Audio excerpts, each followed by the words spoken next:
Hello, welcome to Absolute Cuts on a fine middle of November fucking miserable morning. Yellow weather warning. Is it? Yeah. What's the colours? Red? Yellow, orange, red. Well, I don't think I've ever been in a red weather warning or not. it's like hurricane, is it?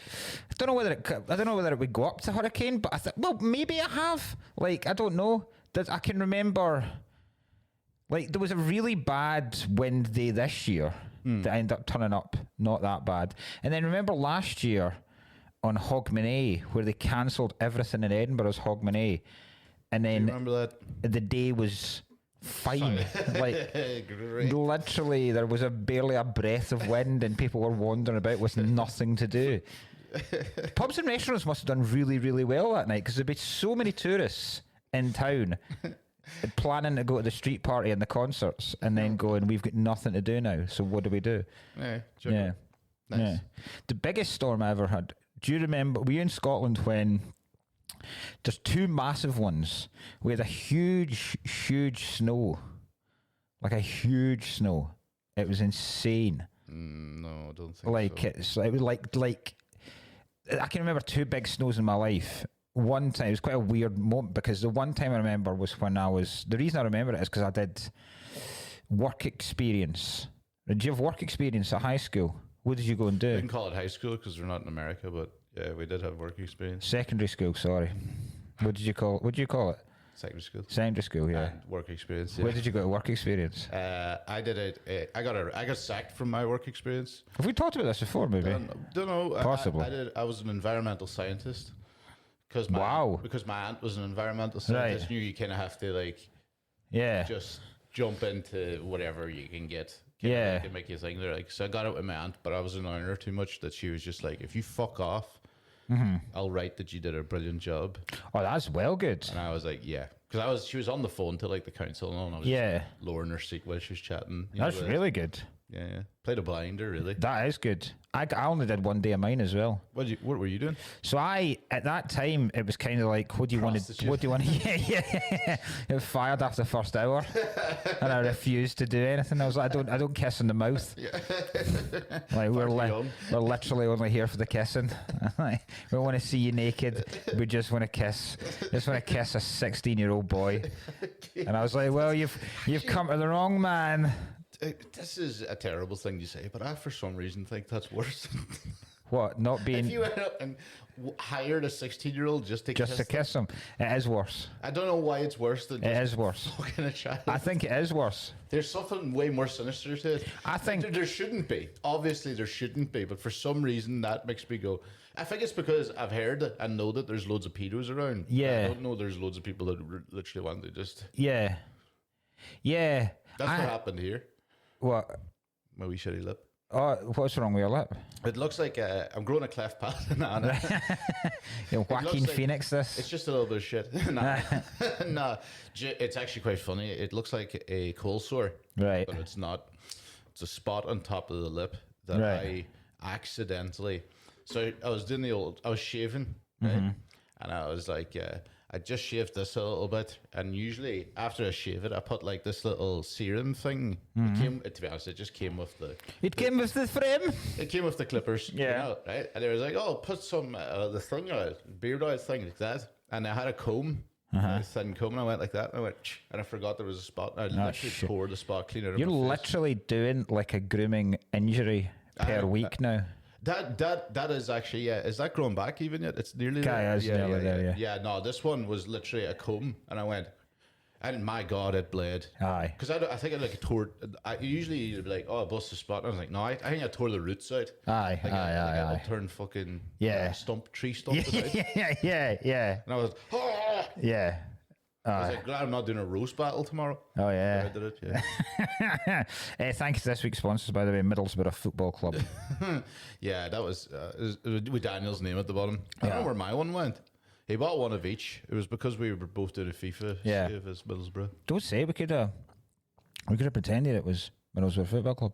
I've realised because this is how I've realised people get ahead now.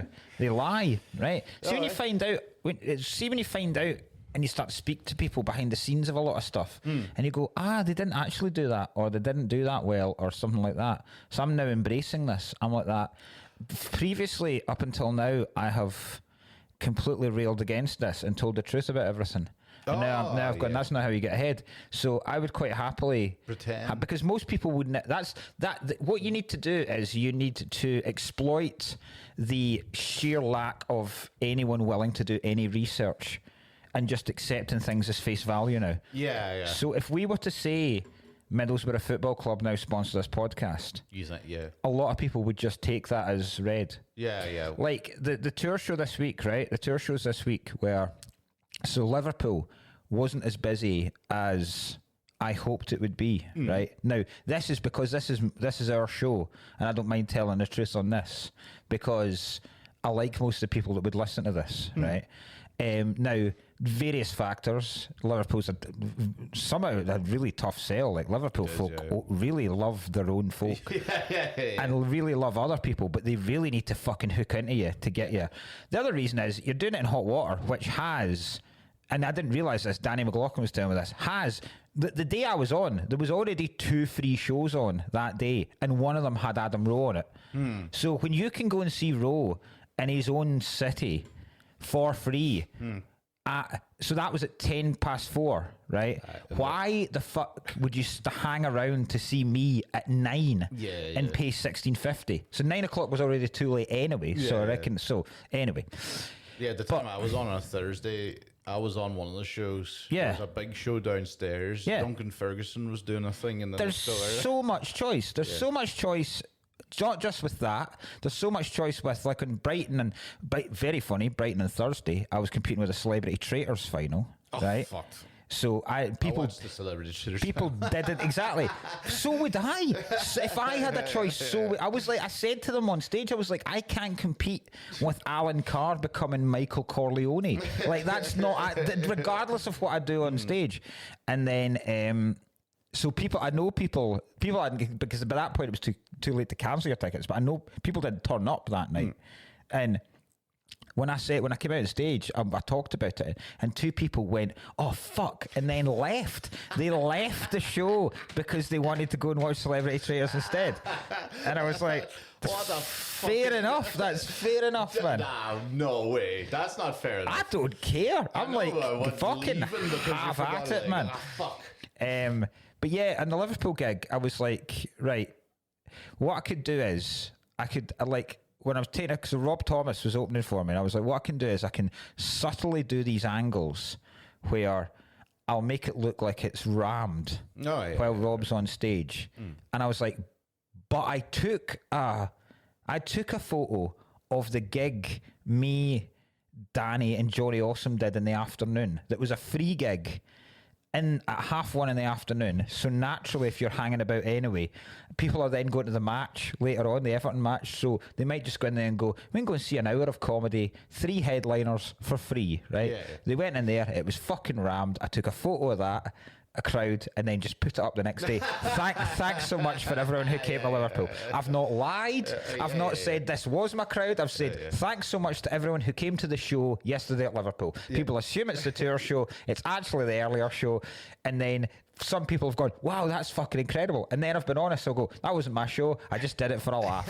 just to see if anyone would pick up on this fact. Yeah, just see if anybody would care or notice. Yeah. And I was like, well, just fucking lie. Yeah, you always know that though when you're doing like a solo show and you're taking a picture. And you're like slowly zooming in. Yeah. Like you're getting closer and closer to the stage and the zoom going, exactly. I'll catch that front row or there. Yeah, then it looks like, You're not thinking this sideways picture across the glee. Listen, if you're in any way thinking that this is pathetic in any way, there is a partial part of it that is pathetic. But can I tell you, every single fucking person does it. See at the Fringe, see everyone that puts on extra shows, none of their shows have sold out, right? Literally none of them have sold out. People that put on extra shows due to phenomenal demand at the start of a Fringe. None of them have sold out. Do you know why? Because a couple of times I've been asked to do it because it looks good. It looks good if you say it looks incredible. See, most of the shows that people say are sold out on their tour, they're not. No, not at all. Very few of them are sold out, right? I always say that. There will people that will be. Jamie Hutchison, Mike Rice, they will generally sell out. See some people that you go down and go, there's a couple of sold out shows. Good chance they weren't sold out. Yeah, I noticed that there's a lot of people who would be just sitting there going like, but I was there. Yeah, exactly. Yeah. Sold out. Yeah. The seats beside me were empty. Yeah. See some of the acts that you've seen on Live at the Apollo, right? Go through the entire go into the entire series of Life at the Apollo, and then look at the reactions from the crowd, and notice that the same guy has been at 3 different shows and has had exactly the same reaction to 3 different comedians. Remember, I told you about my BBC Scotland. What? On the first edit, I was in the crowd laughing at my own jokes. No? That's incredible. No, they cut it because I was at the day before, and it was like, wow, that is utterly amazing. And I was laughing, and they cut the crowd. Amazing. And after my thing, they cut it, and I was sitting there going, "That's me." So you've just jumped, as if you've jumped off stage and then just gone straight on. It's incredible. What a guy. Incredible. I was like, please keep it in. Yeah. I was like, please. But nobody cares. That's funnier than the fucking seat. If I'm there laughing at my own jokes. Yeah. I know of things in Live at the Apollo where people have died. I know them too, yeah. Brutally. I know there's a comic that it wasn't Apollo, it was Michael McIntyre's Roadshow, because I know this because Sloss was on the same series. It was the second and last series of McIntyre's Roadshow. There was one comic where they took and put on so it used to go round the towns, it used to go round the cities. So the second time it was in Edinburgh, that was the Scottish one, and then it went round, I think that one was in Newcastle, and then they did all these ones. There was one act that got taken round every single venue and every single show because they couldn't do well at any of them. And they still made the show made up from pieces of other people's material. And it happens even in the smallest scale, because last week I did warm up for a TV show, a stand-up TV show in Scotland, and I was there specifically for audience reaction shots. I went on at the start, they pointed the cameras at the audience, they said, do your absolute best bits so that we can get audience reaction shots for any acts that fucking die on their ass tonight. It is all shite. At least Hollywood is honest with the smoke and mirrors. Everyone knows that Tom Holland can't shoot webs from his hands and swing across, right? But Hollywood never pretend that he can, right? Other things do. And that's why I like people genuinely being honest, but also I've now decided it's not worked not playing the game. Why not play the small parts of the game that I still find palatable rather than making myself sick. Yeah, exactly. No, in fairness, it's like even last night there was a whole hassle with the roast battle.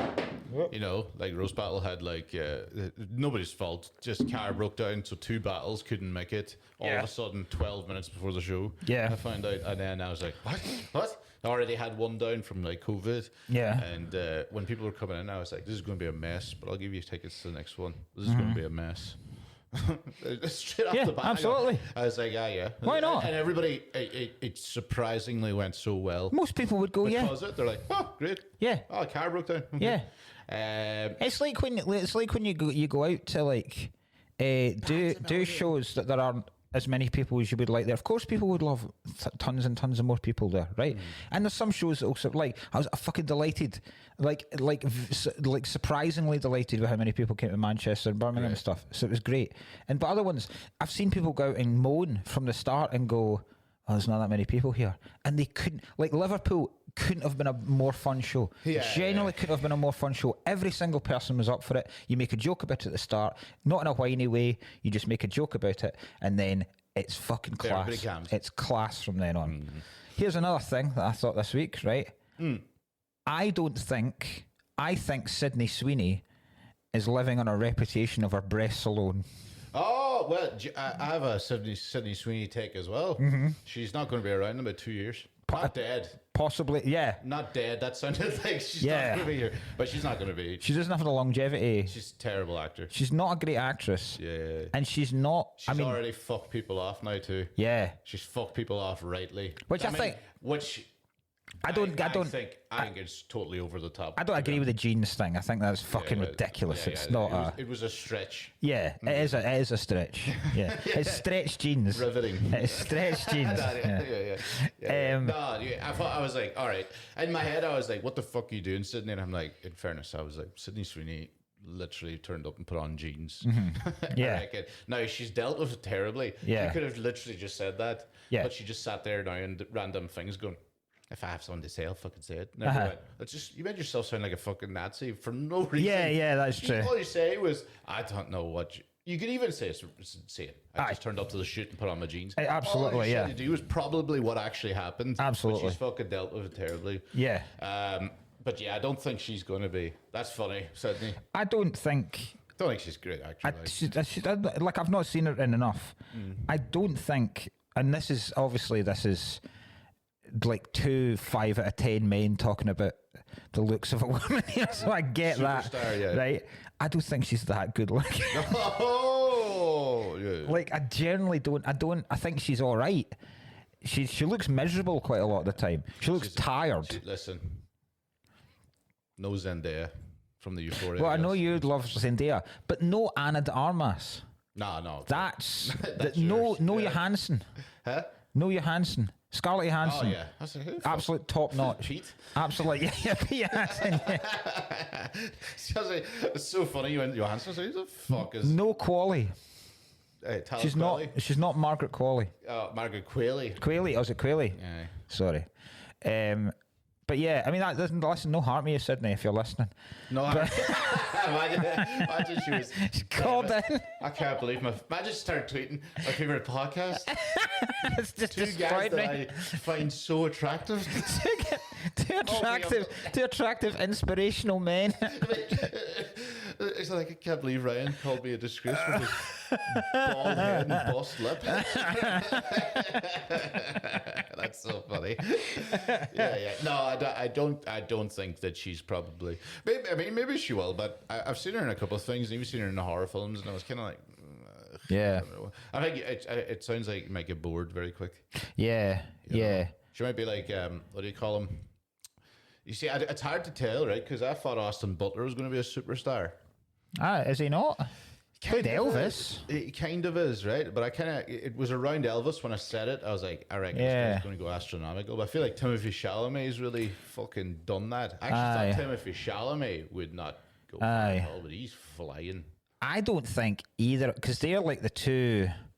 Well, Austin Butler, yeah, he's done a couple of things, and I went, he's all right in that, blah blah blah. But it never seems to. I don't think either of them will get to like DiCaprio levels. Well, that's a hard one too. But I don't think they'll get to DiCaprio, Matt Damon. I think they will. I think Timothée Chalamet absolutely will. I don't think he's got the acting. I think he does. Chops that DiCaprio has. I think he has to get he'll start getting better. I think he'll get better. I couldn't. I can't be arsed with him because the problem is I don't like a lot of Timothée Chalamet's films. Yeah. I don't like his character at all in Dune. I couldn't be fucked with it. Yeah. So I'm like, I don't really necessarily like him either. I don't think I couldn't see him, and I couldn't see him in The Departed. He's so slight. He is very specific. Like I couldn't when you look at like. I mean, I couldn't see him. See, the thing is, like heartthrobs from if you take every decade, right? You look at like the 50s. You're looking at people like Brando and stuff like that, right? Oh, he's not that type. Proper fucking men though, like James Dean, a man, like a man, like you wouldn't fancy yourself in a fight with James Dean, but still a good-looking guy. Get into the 60s, Newman. Redford, you're like, no. I'd batter all these men. Newman would kick the living shit out of both of us easily, right? And then you get into 70, you get like fucking Connery, hard as fuck, good looking guy. And then in the 80s. Hold on, Timothée Chalamet's better looking than Sean Connery, though. I don't think he is. What, prime Connery? Not a chance. Not a chance. Not a chance. 50 years. Hunt for Red October Connery is better looking than prime Chalamet. This is some sort of fucking Scottish bias here. No, it's not. You know what this sounds like? This is me going like, oh, you fucking Leonardo DiCaprio? You see Brendan Gleeson in his prime? That's what you're doing here. But they're not like, well. Chalamet's definitely. Right. Other going to be fucking sucking off Connery. At the time, yes. I don't know about Fucking Connery at the same age as Chalamet, I guarantee would have had most of the best looking women in the world. Okay, sure, but right? That's only 'cause Scottish, but even like so 80s, who else? Mickey Rourke. Harder, solid. Harder, yeah. He was a fucking incredible looking man. Mickey Rourke. Mickey Rourke in the 80s. Are you kidding me like on? In the fucking 80s. 9.5 weeks. Mickey Rourke. He's an unreal looking man. What's the one where he started like? He keeps like fighting people that are robbing shops and stuff. He looks hard as fuck. I'll tell you that. I wouldn't say unbelievable looking man. I'm not saying, but not a chance. You try to tell me, right? Mickey Rourke. I want people to message in. If you're listening to this, I want it on the Facebooks. I want it on the Instagrams. Who is a better looking person? I'm going to put up a poll. Prime Timothée Chalamet, prime Sean Connery, and prime Mickey Rourke. Right. Let me show you Mickey Rourke. Mid-80s Mickey Rourke, right? Yeah. I want to see mid-80s Mickey Rourke. It's very funny that we've managed to say, I don't think Sydney Sweeney's good looking. Now we're now arguing. Now we're into the men. Yeah. Now we're fighting about sexy men. Right, see if I Google image him. Fuck off. Like, look. Come on. That looks like who does that fucking look? That does not. By the way, I come on. All you're seeing is the wrestler Mickey Rourke. No, I'm not. Right, there's a comparison between. Look, that's him 80s. That's him now. No, the fuck is right, it's a hell of a difference. But that's fucking. Yeah, right. You are so wrong. Gere, better looking. Richard Gere, better looking than him. Far better looking than him. One other thing I'll say is if someone to me is like, I really fancy Richard Gere, I'd be like, ooh. Right, Cruise, far better looking, much better looking. No, you're wrong. Cruise, and even though a small man, still hard. Brad Pitt, and he got into the 90s. Brad Pitt, far better looking. Yes. Looks like he could fucking kick ass. You said. DiCaprio, far better looking. Yeah, I'll give that. Even though he did Titanic because he did Basketball Diaries beforehand, and then immediately went into decent films, DiCaprio fucking looks like he could proper handle himself. I wouldn't say that. I would. Gosling, better looking, looks like he could handle himself. Johnny Depp, better looking, looks like he could handle himself. Okay, I'd give you most of those you've just said, but I'm not giving you Mickey Rourke, and I'm not giving you fucking Sean Connery either. Price Sean Connery. James Bond. Are you fucking kidding me on? I'm just you utterly mental. What you're saying is what you're chatting about is masculinity. Yes, I am. That's what you're going for. But what? So what? That androgynous little Wonka fuck. Are you kidding me on? What shit? What? That? I would plow that fucker. Fuck off, man. He looks like he hangs out with my daughter, for fuck's sake. Like a tiny wee man. Hangs out of your daughter? And shut up. Look at that. Come on, Ryan, come on. He is a better looking man than Look at that womanly little AI generated. They love it. Come on. Yeah, you're wrong. I guarantee you're fucking wrong. No, I'm not. And the 3 women that listen to this are going to jump in and say you're wrong as well. No chance. Yeah. I'm putting this on. Fine. We're putting it on. Do it. When this gets released, right to the public, I'm putting it on the thing. Who's more attractive? Actually, I'm going to clip this and fucking figure out what people. Because you're wrong. I'll give you Brad Pitt. I'll give you Gosling. I'll give you DiCaprio. Right, okay. I won't even give you prime Johnny Depp. You're not giving me... Right, okay. Put the 4 up. 4 up. No, right? I'm putting Mickey Rourke. No, 4, because you've then got Connery, 60s, 70s. I'm putting up prime Connery, prime Connery, prime... You can supply the picture. Prime Goldfinger Connery. Right. Even though some people would say he's even better looking when he gets into stuff like Red October, right? Okay. So Goldfinger Connery, 9.5 weeks Rourke. Okay. What are we going for Depp? He's very young, isn't it? He'll be only a baby in 9.5 weeks. Just shut up. Trying to think what 90s Depp. I'm not going. You say it's hard to know with Depp because he's so fucking mental looking. I'm not going. I can't go Edward Scissorhands Depp. I would probably go Donnie Brasco Depp. That's a brilliant shout. Right, Donnie Brasco Depp and Wonka Chalamet. Right, perfect. Right. That's spanning the eras. Wait a fucking minute. You can't Wonka Chalamet. He's fucking Willy Wonka. So what are you going to go for? June Chalamet? Actually, yeah. You're going to go June Chalamet? Right, fair enough. Yeah. I've never been. Wonka. This is. You need to put up a picture of Wonka. This is the most confident I have been about winning an argument. Since the Lauryn Hill shite. No. Yeah. Genuinely the most confident. How did the Lauryn Hill one go? Still, I don't know. I don't know because somehow you found some cabal of little supporters that you have to back up your theory. Well, you didn't even say Lauryn Hill. You didn't even say about the thing being the greatest album, and that was proven. But it still is objective in fairness. But then you even said that the Fugees weren't a hip hop band. Yeah, still R&B. I would honestly, like, I'm not even talking about a hell. It's an Everest I would die on that the Fugees aren't a hip hop band. You get ready to get very cold up there.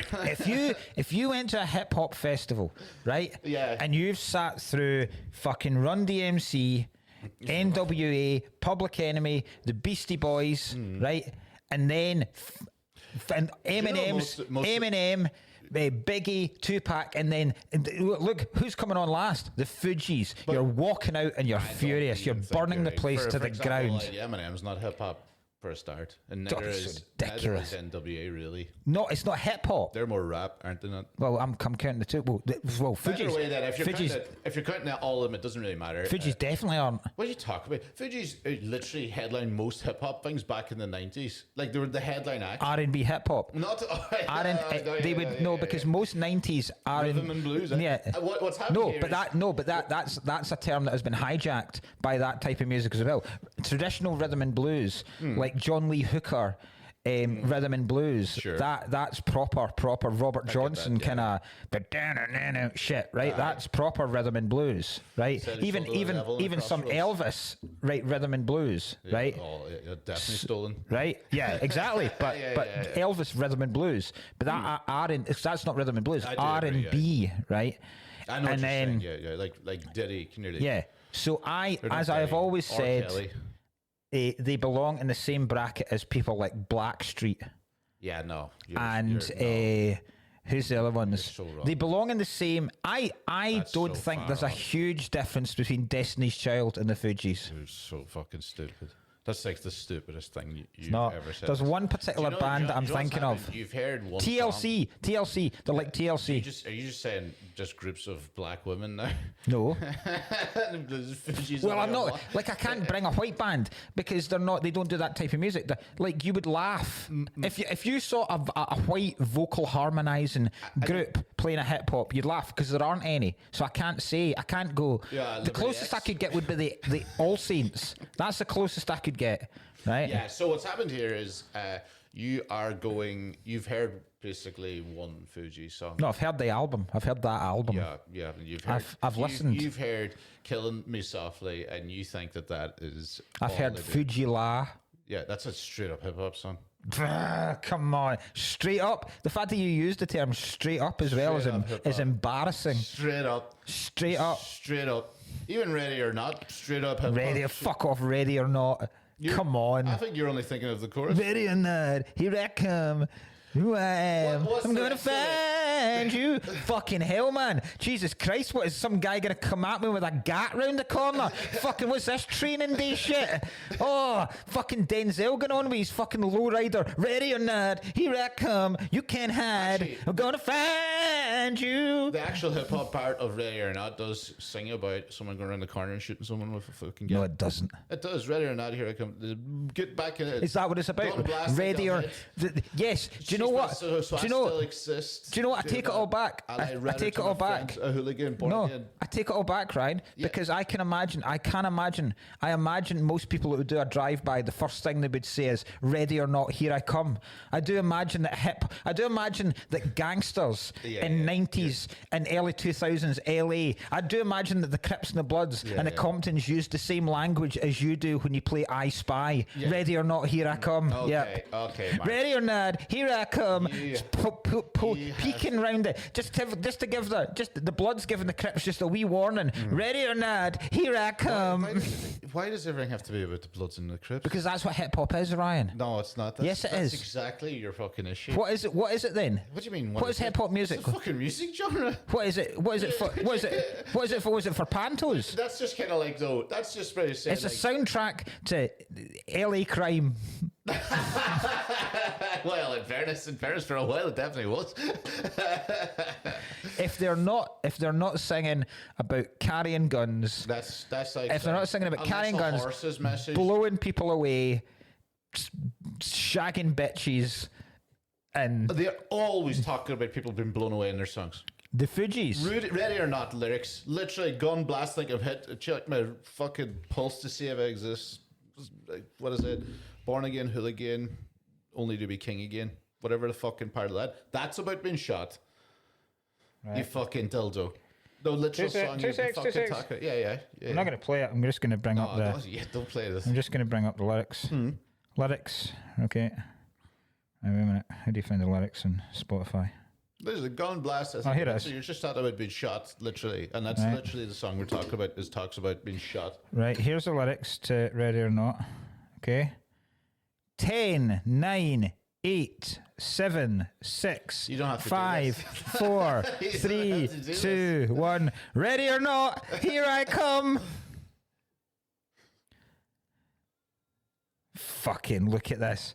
I want to play with pelicans from here to Baghdad. Oh, it's such a funny hell to die in, because like Jesus did this the last time, Christ. And I didn't even get the public ones. There's people messaging on like, I'm so angry at Mark. It was like the general consensus. Actually, not one person agreed with you. I don't give a shit. You really rattled Sid with it as well. I don't give a shit. I fucking rattle Sid in the jaw. If he ever fucking comes at me with this shit again, that's what I'll do. Before I forget as well, I actually have a brown bread celebrity thing that I like now.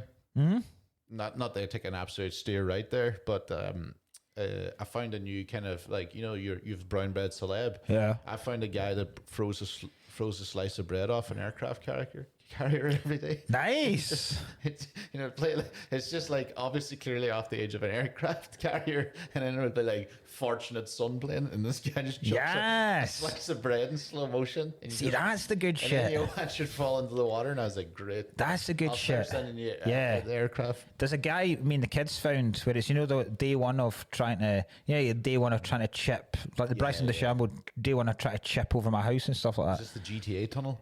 No. We saw these mental rednecks, and it was like day one of throwing stuff in this fire before this dude takes harm, right? And it's just a guy that sits in a camping chair next to this open fire, and they throw different flammables on it every day until this dude gets fucking wiped out. So the first day, they just throw on a canister of paraffin, and it just goes... I'm in there now. Yeah, there's about the... Have I talked about the 44 bus one? No. The 44 bus that goes outside the house there. Like, there's a 44 bus. There's a fan page on Instagram with a couple of thousand followers. Like, just like fan submitted videos of that bus. Nice. And it's people are like, what mayhem that's happened on the bus? People are no. It's literally just pictures of the bus and being like, I'm horny, and then it's just a picture of the 44 bus, and like. And there's people like writing stuff on it that are, people are starting to do fan submitted ones. So there's a fireworks display around here there for that fucking, whatever you call it, bonfire night. And when we got back home, someone had submitted a video, and they were like right behind us, and we were like, the 44 fan bus for life. It was here. I've been sending it to people. There you go. Look, the 44 fan for life. Yes. So the videos are all like just things like. Oh yes, I love it. So that's videos. Check out the 44. Yes. I'm a big fan of that. Like hundreds of videos. People are like.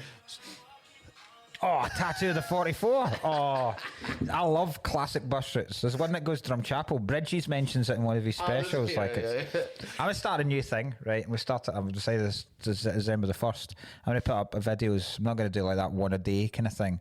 But I have found a scene that works with any music, I think. Okay. Right?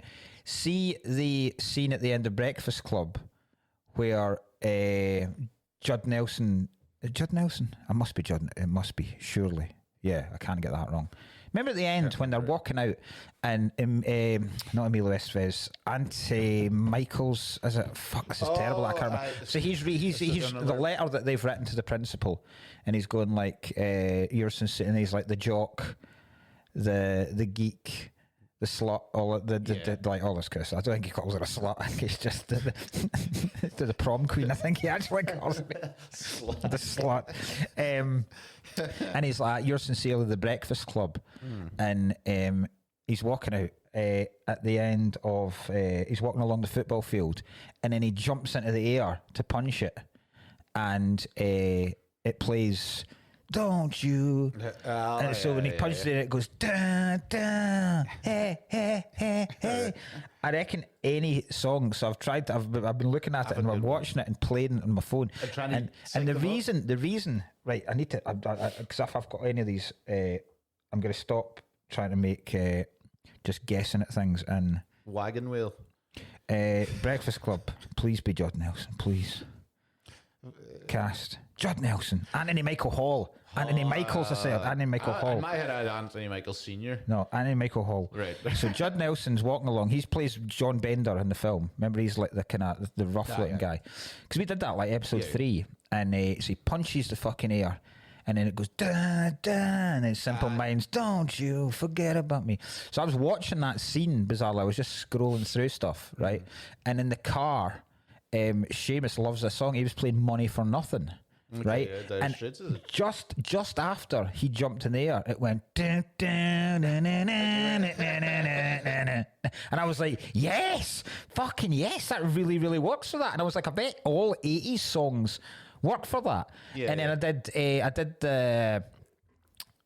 then was More watching than a feeling, it. Boston. Yeah, but then I was watching it and playing it from. I was like, what other 80s songs were? And then I did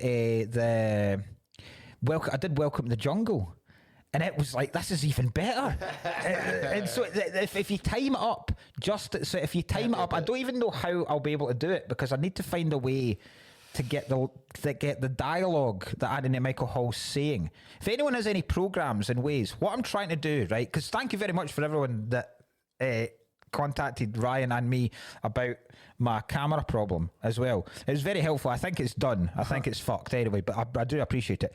This week's technical question: if anyone out there knows of a program or some kind of way, what I'm trying to do is I'm trying to take the dialogue from the film where Anthony Michael Hall's writing and narrating the letter to the principal, and then I'm trying to take another song from somewhere else, and then the images on screen, right? I'm trying to put all those three together. I could do that for you. And if you can honestly, if you like timing it, yeah. No, and I know it's just like going forward, but like for example, so if you kind of have it on in the background, just kind of slowly doing it, right? Now wait a minute, it's Welcome to the Jungle. Fucking don't be doing me like this now. I hate when the phone does this when you're trying to play something and it just streams and you seem like a right prick, right? So imagine this is going to go on underneath it, right? So you'd probably start it later than this, right? So you maybe start it about here, but really lowly in the background. So then Anthony Michael Hall is starting to go, "Dear Principal, we came here today on a Saturday morning. He asked to come in, blah blah blah, like the geek, the rock star, the slut," and then he go, "You're sincerely the Breakfast Club," right? And then he goes to this, "You're sincerely the Breakfast Club." Judd Nelson jumps in the air. Yeah. I could do that in 5 minutes max. Yes, very right. Fucking awesome. It works with everyone. I've tried it with Christmas songs. It works with them. It works with Shaky Stevens. I'm like, I'm going to do this just for my own amusement every day. So you have to find a different song. I have to find the songs that probably, because these are very easy. I reckon Money for Nothing, that riff in Money for Nothing. Riff is immediately work. Back in Black works with anything, right? Okay, you take any scene from any film or any TV show. If you anyone coming on stage, Back in Black works. That's why it's awesome when Iron Man comes down in Avengers and they're playing Shoot to Thrill. AC/DC just works for entrances and big moments. Yeah. So things with riff. I reckon Money for Nothing would work with anything. I reckon fucking Charlie Kirk's Widow coming on stage.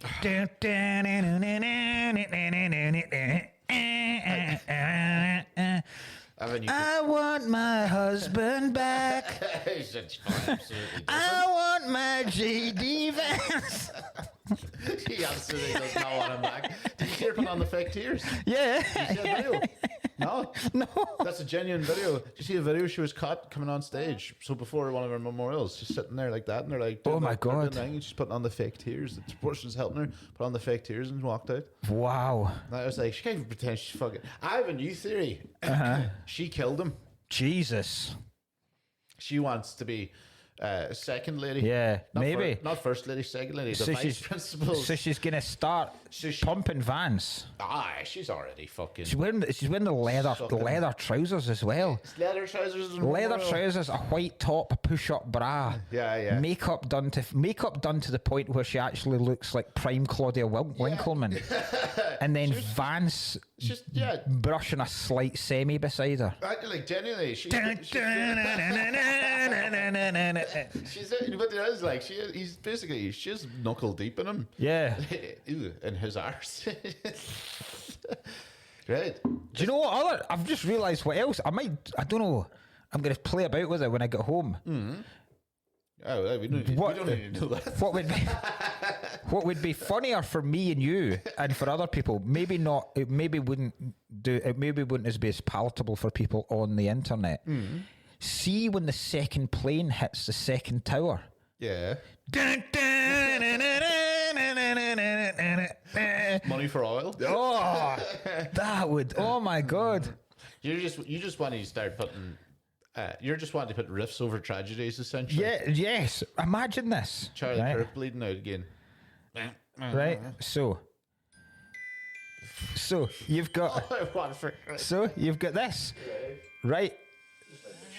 Just in the background, right? So it's the CNN footage of the first smoking tower, right? And they're going, "Oh my god, was this an accident? What the hell's happened?" Right? You're not even hearing Mariah. You're like, "What's that in the background? There must be. Is that somebody singing? I don't know. Is that part of the broadcast? I don't know, maybe it is. And then suddenly you go, "Oh God, this is a terrible day for New York. What a terrible, terrible tragedy. What a terrible accident. Whoever was flying that private plane must feel awful, right? This is definitely nothing to do with terrorism, right?" And then suddenly, right, just from out of the corner of the screen, you see the other plane hits the tower. Right.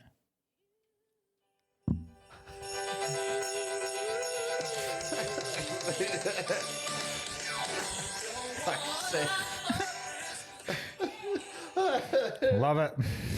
That's amazing. Have you seen somebody put a picture of a dirty shower, like the wall of a shower, and there's just like little bits of mold, and I just took a picture of it and said, "Tell me what you see." Right. Whatever way it looks like, it just looks like the jumpers on 9/11. It's a bit of a mold on the side of the thing. It looks exactly like it. So tell me what you see. I was like, when you're scrolling, like, the jumpers again. I don't know how true this is, but we know a comedian, and you'd know him too, who says that 9/11 ruined a date on his. He went for a morning date, American. Wow, yeah. He's American, an American comedian. Yeah. Oh, I think I know who you mean. Yeah. Yes, I know exactly who you mean. Yeah. And he said. He goes, it was a disaster, bro. Yeah, it's terrible. You know now. Yeah. Would this comedian only be allowed to move diagonally in chess? Yes. Michael Rooker. No. He goes. But he said he was like telling us the way he's telling us the story. We were just like mind-blowing. He basically had so little sympathy for Nine, even though he is from New York. He had so little sympathy for it because it ruined a date on his. He basically, by the time the second one hit, they were trying to like muffle. People were chatting and thing. He wasn't far away. Uh-huh. What ruined it was when he goes. I never fucking saw her again, man. And I was like, well, yeah, it's probably because, like, remember the date I had during 9/11? It must have been like 9 in the morning over there, wasn't it? 9:10 or something? Yeah, no, it was early. Doug, really think those people were still on a commute. Yeah, because, like, the second, so basically they called it when they couldn't see the street with the ash. Like, he was in Manhattan and he came across and she was like, "I'm going to have to go." And he was like, "What? He was basically like, why would this, come on, let's stay. Like, she's like, I'm clearly going to have to call this if 2 airplanes hit the fucking buildings around the corner. Oh, that was very funny. I got one more, right? A video of the atomic bomb hitting Nagasaki.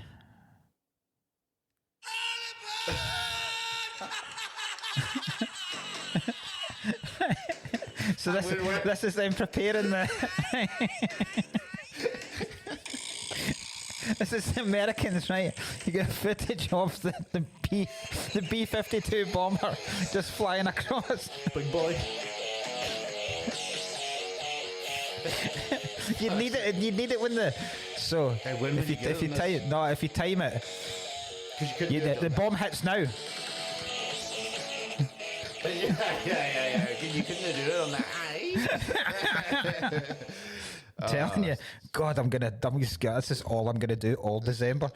Once this fucking leg of this tour finishes, I can't fucking wait. This is all I'm gonna do all December. You'll easily be able to do that very quickly. So look out for that.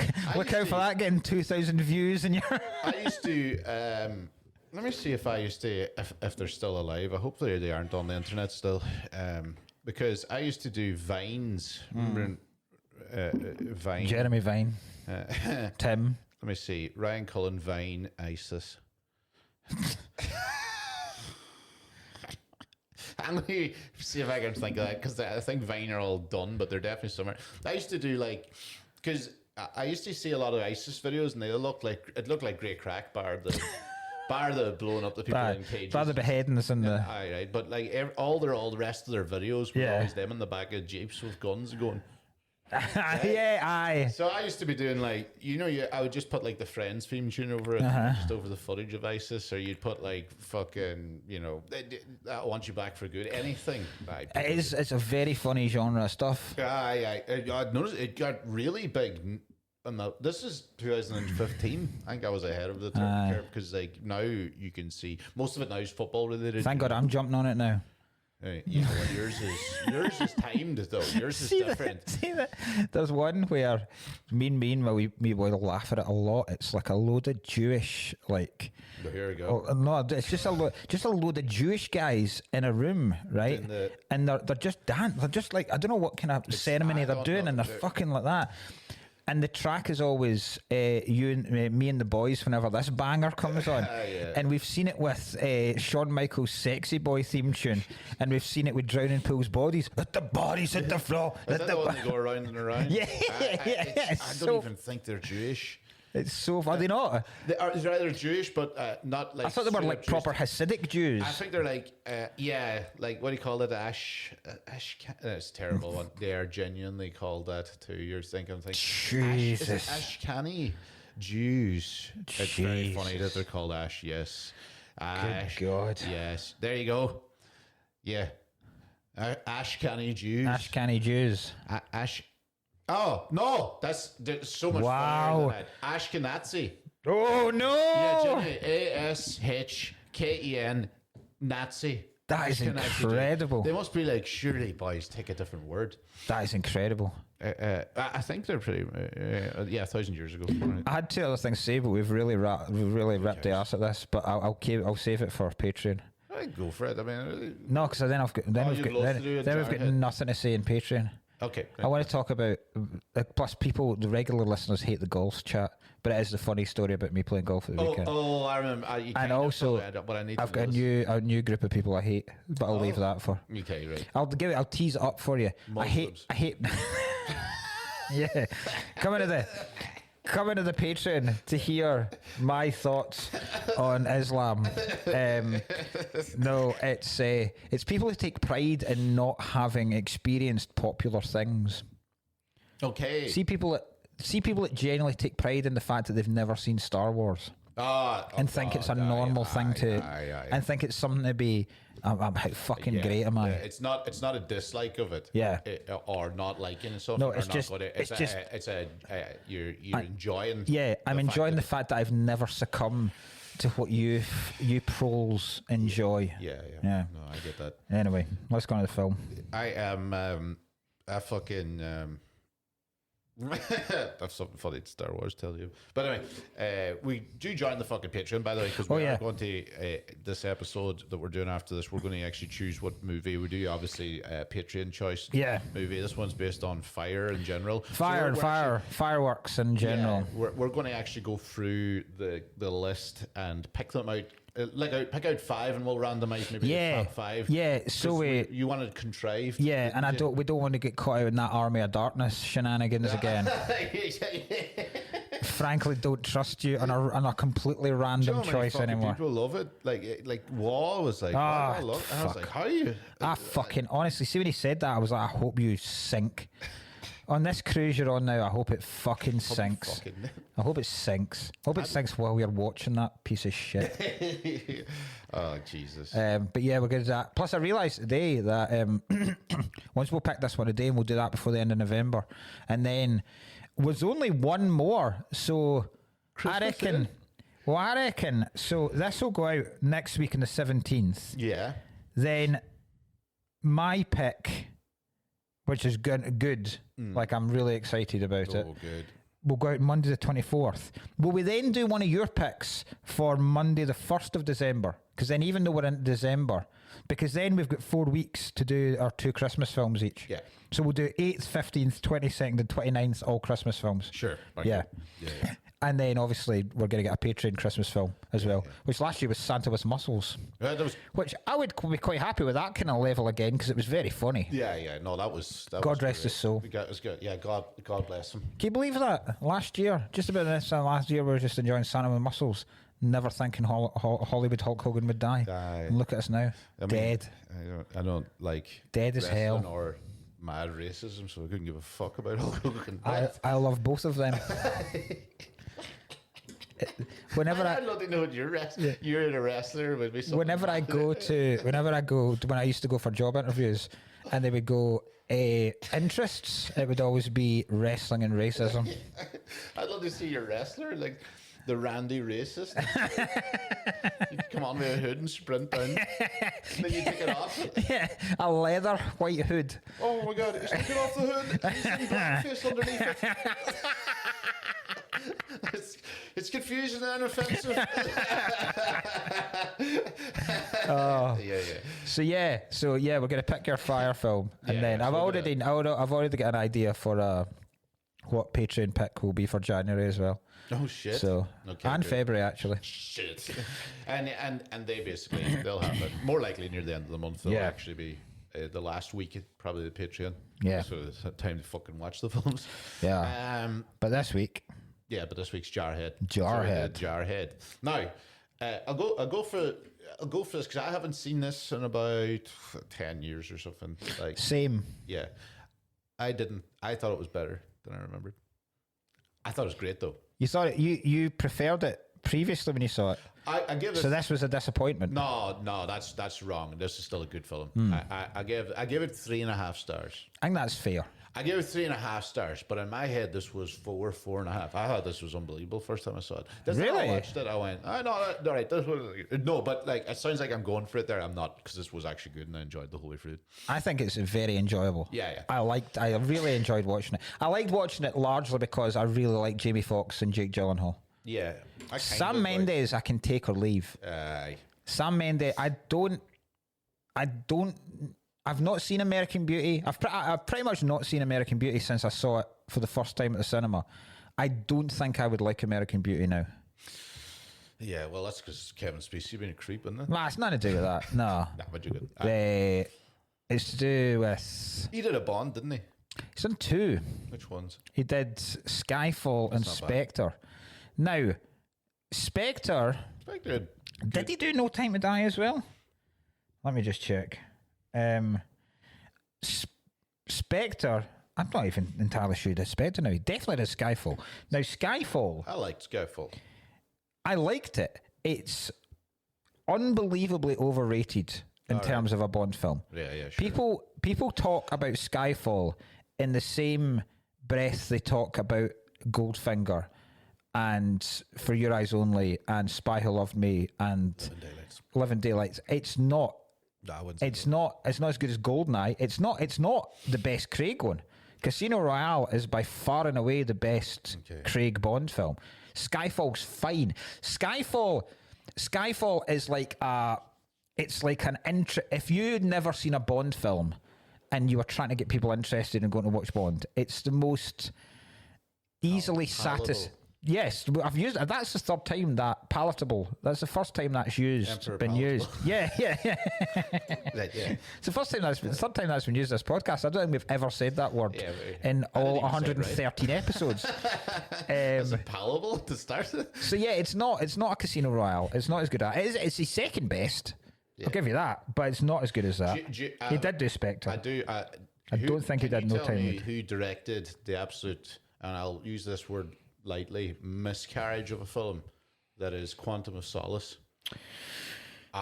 Roger someone? Fucking hate the Quantum of Solace. It's shite. There's some great bits. The whole opera scene in the desert is fantastic. I get to the part where they blew up the whole thing as well. There is some good bits in Quantum. I think it's Roger someone. Let me just double check. It's not Martin Campbell is the one who did. Roger Moore, Timothy Chalamet. Oh no, he's better than Roger Moore.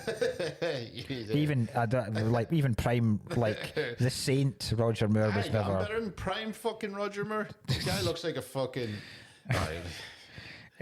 Quantum of Solace was directed by. I need to log into the fucking Wi-Fi in this house. Yeah. It was directed by Mark Foster, who I believe did one of the Bourne films. Okay, right. No, he didn't. He did World War Z. Why do I think he did? Why the fuck do I think he did one of the Bourne films? What the hell is wrong with me? Well, anyway, he's not done. One of the best Pepsi adverts you'll ever see. He's not done. World War Z. Oh yeah. So like Mendes. You ever see Bad Boys 2? Every car they wreck has a Pepsi logo on it. Yeah, fantastic. I love so Mendes, American Beauty, Spectre, Jarhead, Road to Perdition. Don't remember that. It's all right. The gangster film with Newman and Hanks in it. No, I don't know. It's okay. It's a bit dull. Not actually that much. A hell of a lot of theatre. And then he did 1917 as well. That's like his. That's his. Thanks, all right. That's an impressive. There's better war films definitely, but Tarantino loves that film. I was about to say it is impressively made. Yeah. So for a director, that's like I know all them shots. They're on the cross shots. Yeah. Because that guy actually, this isn't a 1907 one, but that guy accidentally did wipe him out. The extra. Oh really? You know when he's running across, he's cutting across, and that shot, and somebody cleans him out. Yeah. Yeah. That's excellent. Yeah. Yeah. It's fantastic. Yeah, I love that. Yeah. I think it's the beach scene that Tarantino says the best shot scene in like the past 30 years or something like that. Is that? I know it's he's probably talking when he's his head when his hands are coming closer. Yeah. It is good. Shot. Mendes, that's why I was wondering what Mendes is up to now. Mendes is directing all 4 of the Beatles biopics. So you know how they're making that but it's not just one Beatles biopic. It's 4 films all centered on each different one because it's like today's Rat Pack that are all playing the. I couldn't give a fuck about that. Immediately. I think it could be excellent. Yeah, so it's Mescal, Mescal's McCartney, Joseph Quinn's Harrison, Keoghan's Ringo Starr, and Harris Dickinson's Lennon. Yeah, I think it'll be. I mean, that could be phenomenal. I think that'll be boring as fuck. It probably will be boring if they do it in terms of. The Lennon might be good if they get it. Lennon, the Lennon one might be good. He's kicking the flying fuck out of Chinese. Oh, see people. That's no, he didn't. He never abused Yoko. He kicked the shit. No, he didn't. That was his first wife. I'll put it. That's really unfair. It's really unfair. It's really unfair in John Lennon. That I don't like it. I'm glad he got shot. I hope they have that. I fucking hate John Lennon. Right? Always did too. When I heard about it, I was like, fucking great. Because he was a prick compared to the others. You can tell the others were a bit more like. Yeah. He thought a bit much of him. He insisted upon himself. He did. He did. McCartney's the genius. I actually like McCartney. McCartney's the genius. Lennon's the cool one that was like the figurehead.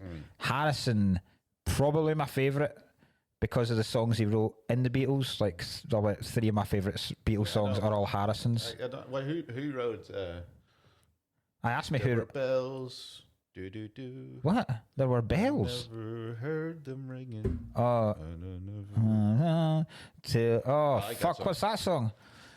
That's really that's really early. I only like that. That's Beatles. Like with the Beatles or something like that, or Beatles for Sale or something. That's the only ones I would listen to. You only like early 60s Beatles. Wow. I wouldn't really listen to them too much. Fucking some of Harrison stuff, man. I know Harrison. What's the one where Harrison did? It was all like a big fucking wall of music, essentially. Tomorrow Never Knows. That's exactly the song. Sounds like it's like prime Chemical Brothers. Yeah, that I enjoyed that. Fucking awesome stuff. And then Here Comes the Sun. It's incredible. It's very funny. Going like While my guitar gently weeps. Something. I could take that out of context and make you look right and stupid. How? Oh, do you ever hear the Beatles? They were like prime Chemical Brothers. You just clip that and go, what the fuck, Mark's lost it? Fucking is. There's a song that the Chemical Brothers did with Noel Gallagher that's basically a rehash of Tomorrow Never Knows. Good stuff. I actually think that film's going to be terrible. It depends. It's the usual biopic. The story is not interesting enough. No, there's not. I don't know what era they're going for, though. I think it would be quite interesting if they had all of them. If it was just leaving Liverpool and going to Hamburg and then coming back. If they finished with like Ed Sullivan Show Beatles, that might be interesting. I don't know if they're... because they go with hype. It's too much. Unless each... Too much and none of it. Unless each one of them focuses on a particular period. So like... The McCartney film focuses on the 50s in Hamburg, and then the Lennon one does the Beatlemania stuff, Ed Sullivan Show. Not folding up, if the Lennon episode's not him, because his kitchen dinner is cold and he's just folding up his little tiny circular glasses going, and you hear screams from outside the house. If that's not the Lennon episode, I'm going to be raging. Who's playing Lennon? Harris Dickinson. Okay. I have a bone to pick with that fucker. Why? Because it's still my only open bet in Paddy Power, and it's got me. Why have you got a bet about Harris Dickinson? My bet's still on from like 2 years ago. Harris Dickinson to be the next James Bond. Oh yeah, I remember you did. I have like a tenner on it, and I'm still. He's not going to get it now. No, I was sitting there waiting. I'm like, can you? You should have cashed out on that ages ago. It wouldn't let me cash it. No. Right. I've got quite a lot on this film because I've decided I'm going to be a lot more professional and actually think about these films after every scene and stuff like that. And then, Jarhead. I do like Jamie Foxx, and I don't dislike Jake Gyllenhaal. I definitely don't. I think Gyllenhaal's a great actor, hugely underrated. He's a very, very, very good actor. I don't know if I just hate most of the characters he does, but that's actually good acting. Yeah. Do you know what? I'm quite disappointed he did Roadhouse. That was fucking shit. Aye, that does. That just felt so cheap compared to like things in Night. Yeah. Like, you didn't need to do that. Yeah, you're right. But then he does like Jacked Up because I liked him in Southpaw. Did you ever see Southpaw? Yeah, Southpaw's good, but it's like that. But every great actor does that. You do one for the studio, you do one for you. So all the ones where like. I mean, he did fucking Marvel. He was Mysterio in Marvel, so he does do big blockbusters. But then you wouldn't call Roadhouse a blockbuster because that's not just Amazon. Just an Amazon movie. Yeah, but it probably like see if I was a class actor and somebody went, "Do you want to remake a film?" and you're in the starring role. I reckon Roadhouse would be quite up there with films I'd love to remake because you go, what? I just get to hang around in Florida being a bouncer for a bar and kicking fuck out of people. Yeah. I look cool. I look absolute jacked. I just get that would be class one. Conor McGregor's going to be in it, so he's going to be coked out of his fucking mind all the time. I see that he couldn't get any worse. That guy. See, he's religious now. Do you know that? Is he? Oh, I assumed he always would be. No, he's done the fucking. The Russell brand, nice. Rape, and now he said he's literally goes. Put the big mark in before. Saved. Yeah, I've been saved. He says now God has saved me. Good. Yeah, and you're like, right, good. And then he went more a poppy there on TV last day, and everybody just went, "This guy's." I don't even think this guy's ever been to Ireland. Now I'm starting to think. Imagine it been a character all along. Yeah, I'm like starting to go. Is he a character? Because like he is the most. The shit he's peddling is so un-Irish. Just some guy who's been in Cambridge Footlights that had created this Irish maniac of a character for all these years. So method, he actually entered UFC just to give a double champion. Oh, very quickly, Christ, we're all over the place today. Have you seen what that guy's done, Tommy Robinson, in the past 24 hours on Twitter? No. So Tommy Robinson had put some kind of tweet out, and I never saw this one. I don't know if it was deleted or not, about West Ham and their disrespect towards the poppy, right? Because obviously, we'll do poppy discourse in the Patreon as well, because that's always fun to talk about this time of year. They'd done something where they'd not fully respected the poppy, and this guy had went, fucking take your shit down, don't be so ridiculous, I'm a West Ham fan, this is ridiculous. And then he's like, if you don't take it down, I'll start face swapping your face onto well-known paedophiles. So Tommy Robinson has then sent him a voice message over Twitter message, and I didn't even know you could do that, right? So he sent him a message going, the reason West Ham have probably, your team's a piece of shit, the reason they've probably done this is because they've got a mostly Muslim staff now, all this kind of stuff, right? And then he says, and if you dare do that, it will take me five minutes to find out where you are, and I'll come and destroy you, right? Yeah. So the guy's going, well, I'm doing it now. And if you go on and type Tommy Robinson into Twitter, there are just pictures of him just merged onto Savile, Prince Andrew, and then folk have gone even further. There's so many of them now. It's very, very, very funny. Funny fucking band. Send me them. I want to see them on fucking Twitter. That's excellent. Let me see if I can just find one very quickly to show you. So that's great. Because it's one of my. I have a thing. I've been writing a bit about it. I think the most. Do you know there used to be the right wing? Them right wing guys used to be snowflakes was their big thing, but I think they're the most angry, triggered, fucking.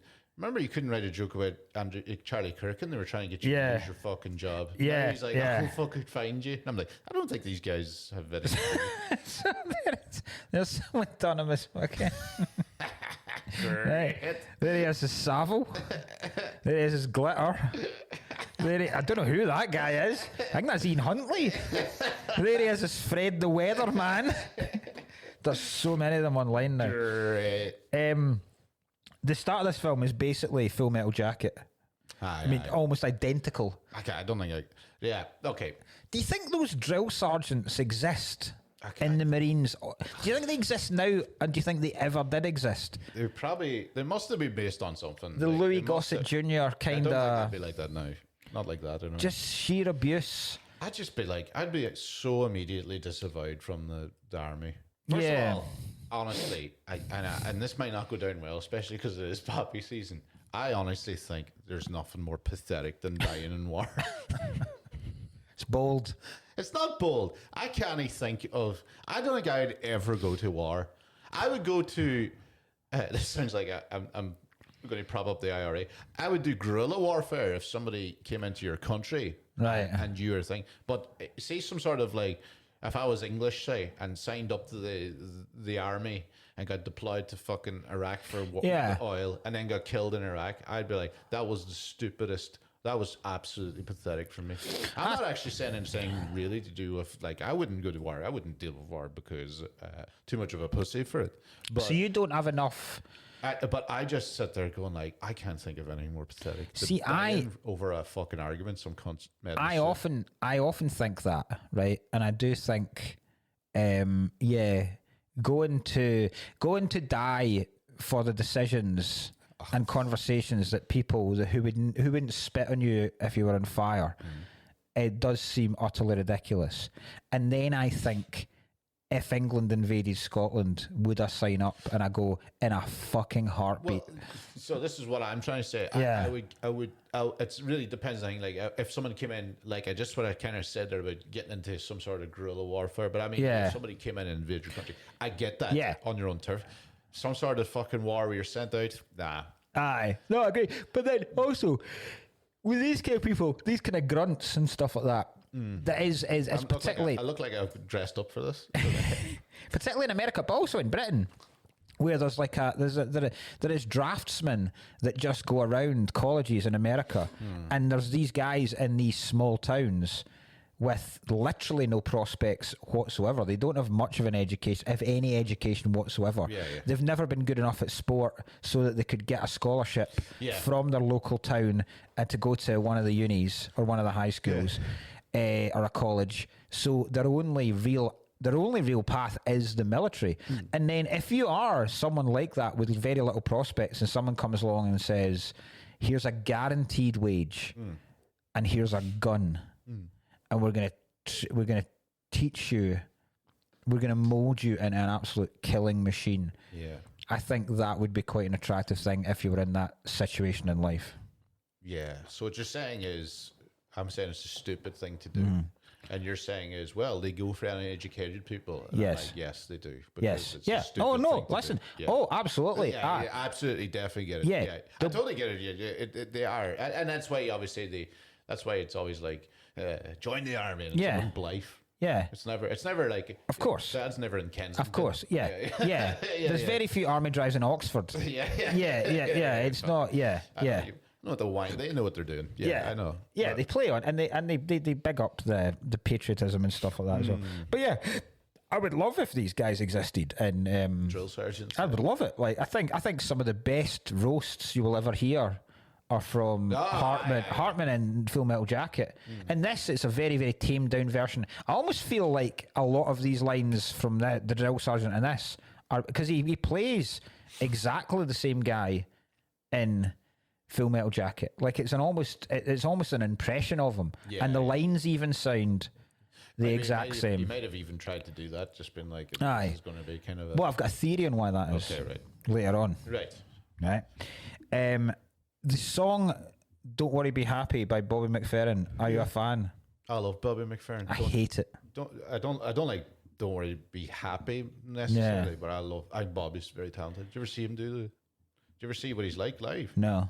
Bobby McFerrin does like it's all like this sounds like he's sucking dick, but it's all like throat control stuff. do you know he's like he does Bobby He's the Bonnie Blue of the I'll send you Bobby McFerrin's so impressive. Bobby McFerrin does like it's all like sound effects, nearly like Michael Winslow almost. So playing the things and he'd be thumping his chest like the beat and he'd be clipping his fucking thing and singing. Bobby McFerrin's proper great. So, Don't Worry, Be Happy. So is Don't Worry, Be Happy like his when Stevie the Wonder did I Just Called to Say Basically. I Love You. You go, this is fucking shite. But don't judge Stevie on this. Go and listen to all of other Stevie Wonder stuff. I'm not saying that it's all his music's different and Don't Worry, Be Happy. It's just that the main thing about it is the fact that he's like a one-man band that only uses his fucking throat. That is cool. Like, he can sing while doing drums with his voice. That's very cool. Shit like that. Like that is very cool. So it's that rather than just... And it's always so ill attributed to Bob Marley. Aye. He's probably like, fuck me. The one fucking song I did do for you cunts and you've given it to Bob. Have you seen the SNL sketch where Bobby McFerrin gets mentioned? It's one of my favourite SNL sketches of all time.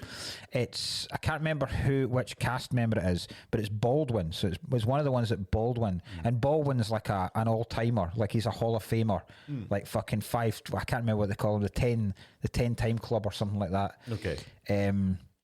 And so I think Baldwin's incredible as an actor, and I think Baldwin's an incredible comedy actor. He's doing it's almost like they do carpools in America. So it's these two people going to their work, and he picks them up, and they start discussing various stuff, and they put on the radio, and a certain song's come on and went, we can't, do you mind if we don't listen to that, because it always reminds me of this time that such and such happened. And it's very much like the Four Yorkshiremen kind of sketch where things just get worse and worse and worse and get more and more ridiculous. And then in the end, is it they're discussing stuff? And then they go, right, can we just stop doing this because it's upset me too much? She goes, okay. And she goes, let's just put on the radio. Right? And she puts it on and you go, here's a little song I wrote. And then Baldwin immediately turns it off and she goes, what's the matter? And he goes, Bobby McFerrin raped my mother. Jesus Christ. That's the end of the sketch. It's fucking, that's what it is. It's they're discussing stuff funny. And they keep having to apologise to each other because they've brought up some kind of tragedy, unwittingly brought up some kind of tragedy in their life. I'll send it to you. Yeah, fucking, but we'll just watch it after this. Why would I send it to you? We'll just do it in the break. Yeah. With the drill sergeant, I think that's not the best line. I've got two favourite lines in this film, and one of them is John Krasinski, who I didn't know was in this. He plays like the guy with the big thick glasses Office. On, and yeah. And when he's writing love letters for Jamie Foxx's wife back home. So he's got to send these back. He's like, I can't remember. Is it Street? The guy, is it Sergeant Major Street or something like that? Can't remember, so he's like, I've been writing these love letters for the Sergeant Major's wife back home, and then Gyllenhaal reads it, and he goes, "I wish I was up in you with a finger in your ass." And then Krasinski just goes, "I studied classics at Dartford." yeah. I do remember that line. And the other one is Fox, where he so Gyllenhaal seems more intelligent than everyone else in his platoon, and to the point where he doesn't really want to be there, but he knows through whatever, because you find out his dad's a Vietnam vet, and you find out that his sister's in and out of psychiatric care all the time, and then there's hints that his dad was probably abusive to him, so his home life shit. He's got this girlfriend, and then again with him, it just seems like the army is the only. Because he is reading, he's like reading classical novels and stuff, and reading philosophy and stuff. And then he keeps trying to get him out of himself. So like there's a scene where he's drinking laxatives just so he has constant diarrhea, so he doesn't have to do anything. And that's when Fox finds him and says, "Oh, you're like your intelligence test scores are far higher than everyone else." So he's like, "Do you want to be a sniper?" And then he kind of says, "Oh, I don't really want." And he was like, "No, you know what? I've got a different idea for you. If you ever played an instrument," he's like, "I used to play the trumpet in band when I was at school." He's like, "Right, I need someone basically just play the bugle just to keep things up." So he's like, "Right, bugle enrollment 6 a.m. tomorrow morning." So he goes in there, and there's all these people that want to be snipers. And then he gets Gyllenhaal turns up and says, "Reporting for bugle duty, sir." And he's like, "Okay, just get going." He's like, I don't have a bugle. He's like, "You don't have a bugle? You have to do it with your mouth." So he's in front of all these other guys who's going, right? And then this is my favourite line in the whole thing, where Fox just screams at him, "There is no bugle program, you sizzle dick motherfucker." Sizzle dick. Sizzle dick. So funny. Why? I love Marine films. Mm-hmm. I love films with the Marines. Why are the Marines more entertaining than anyone else? Like, I could take or leave. It's just because they're the shit cunts. You think? Like, as in, like, they are the grunts. Like, they're the ones that are more likely going to die. Yeah, but they also seem the most highly trained. I suppose it's because they're the ones that have to be the most highly trained, because they're the ones that are just dumped right into it. Yeah. So they have to kind of... I think it's mostly... When I say highly trained, they're highly trained to trying to not get them to panic, because they're going to be in the shit of it. Yeah. So I suppose that's why they're the ones that have to be literal drill sergeant. Aye. You have to be under extreme pressure. Because I don't think there's any other, like, I suppose the Navy SEALs will be kind of the same, but you don't get that many Navy SEALs films. There's a film called Navy SEALs, but you don't get that many of them. Yeah. You don't get anything the equivalent in the Air Force. But then I wouldn't be as invested. I wouldn't be as invested as someone who's just joining the regular army, because it's Marines, because it's the Marine Corps in Full Metal Jacket as well. Yeah. And it always seems like it's Marine Corps and Officer and a Gentleman. It always seems like the Marine Corps are far cooler than any other, like the whole hoorah, all that kind of shit, and that Semper Fi kind of fucking shit. It always seems that's always. I think it's a plan by them. It's like they have to be more camaraderie, because again, they have to look out for each other immediately. Aye. So that's why that's why they're doing like tattoos on each other or branding each other. There is like I suppose, because they're kind of like, you better be fucking with me. Yeah. Because if you don't do your thing, I'm dead as well. Is Forrest Gump in the Corps? I don't know. I can't remember if let's find out. I don't know. If Forrest and Bubba were in that's going to be a fucking episode and a half when we get to Forrest Gump. I was thinking about it on the way over here. Fucking shite. I hate it. It's a fucking dog shit film. I like some bits of it, but I largely hate it because it beat Pulp Fiction. Yeah, he was a soldier. No, he was just the United States Army, not the Marine Corps. Okay. He was in the 47th Infantry Regiment in Vietnam. Ooh. So no. Ooh. Marine Corps films. Because I've got another thing about groups of films. So Marine Corps films. This is just showing me films about the fucking Marine Corps. No, movies. That's so funny. These are they're literally recruiting films. Right, The Marine with John Cena. Never seen that. No. Jarhead. Yeah. Rules of Engagement. That's good. Tommy Lee Jones and Big Sam Jackson. Yeah, it's pretty funny. Few Good Men. That's the Marine Corps. We need to do A Few Good Men, by the way. Okay. It's a fucking amazing film. Heartbreak Ridge. That's good. Seen that? Eastwood. Nah. This one's Heartbreak Ridge. It's literally just. When's that? Years ago. It's very much like Full Metal Jacket as well. Like, I guess Heartbreak Ridge is older war film. Eastwood just plays a proper bastard of a staff sergeant and like Officer and a Gentleman. Yeah. Okay. There's actually not that many. I thought there would be more Marine Corps films. Yeah, because you probably just had a lot of infantry too. I think it's just because of Full Metal Jacket. I just assumed that it's like the daddy of them. Yeah. I used to think like Marines was purely water based. So did I. Marina. So did I. I thought they were like frogmen. I thought they were the ones that came out of the water. Yeah. Frogmen. Yeah, frogmen. Yeah, do you know? That's not what they're called. Like, it probably is. The guys that jump out of helicopters. I suppose they're the Navy SEAls. Guys that jump out of planes and helicopters in like wetsuits and scuba diving gear, so and then come in the coast. Frogmen. That must be it. And then what? Paratroopers is from the sky on the land. Paratroopers were like. Yeah, well, see, no, because then I was like, yes, he was a paratroopers will be parachute troopers, surely. Yeah. Unless it's like with the way they talk about the Paralympics. Paratroopers are all day. Where it's like sending the paratroopers. You go a load of lads hopping in. That's not what it means. Everyone makes that mistake. That's what parallel. Yeah. Yeah, but it's also for people that have one leg though, at the end of the day. Yeah, that's true. But because I was like thinking, are the guys in Predators Marines? But they probably were Marines, but they're now they're mercenaries.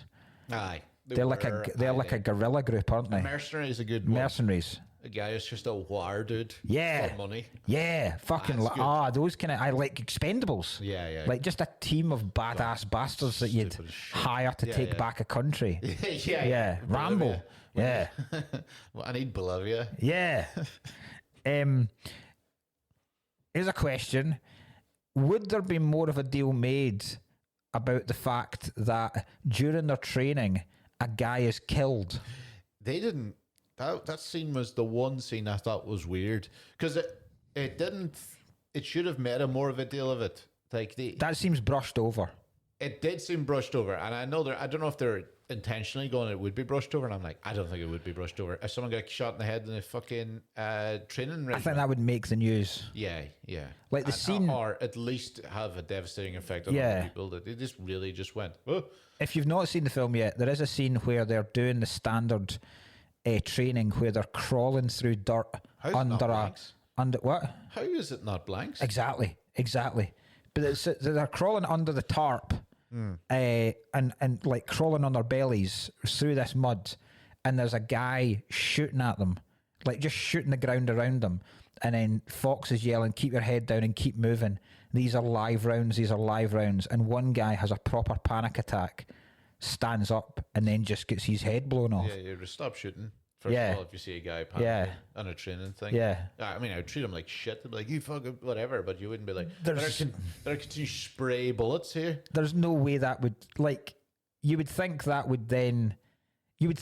the very least, there's an investigation into Jamie Foxx and his training methods as a platoon at that point. Real live rounds, no real reason. Yeah. Tell them they're live rounds, but they're not actual live rounds. Exactly. They don't, but unless that is. Because he did say there's about 60 here. I only need 8. maybe it is to that point where he's like, fucking 12 of these guys are really good. I need to start thinning out the crowd here. It's slowly. I'm gonna let a serial killer. I'm gonna let fate decide for me because I can't choose between these 12. Fuck, one of these cunts better get a panic attack. Yeah. He's sitting there giving them extra coffee that morning. But then you go, is it that bad? Well, it is obviously is that bad that guy died, but is it not better that he gets found out then than in combat? No. Because then he's risking a whole platoon. If he has a panic attack in an actual live round wartime situation, yeah, but nah, you're risking everybody. I do get it, but also no, I can't. I don't really think. Like, I'm glad you got shot in the training. Fucking imagine getting that from your parents. It was Elliot actually used to say to me, and I used to laugh a lot about it. Elliot used to always say that imagine how fucking embarrassing it would be if you're the first person to die in a war. Oh Jesus! If you're the first recognised person, if you're doing the Iraq War or stuff, and then you're just like number one. Casualty number one is this guy. He's like, he barely fucking thing only started at 11 o'clock and 11:03 some days. Oh my god, that would be. Or you send it back to your parents, go like, it was embarrassing. He was actually the first person to die at war. I've always thought with the D-Day landings, imagine tripping running off one of the boats. Imagine tripping over something. Tripping balls. Running onto the D-Day beach, tripping and hitting your head on a rock, and that's how you died. Yeah, You'd have to lie to the family. Yeah, you'd have to, like, he died with absolute honour. He actually saved a lot of guys. Yeah, he saved a lot of guys. Yeah, you couldn't go back. How was it he died? Was it landmine? Was it sniper? Rock? Rock. Yeah, hit his own head on a rock.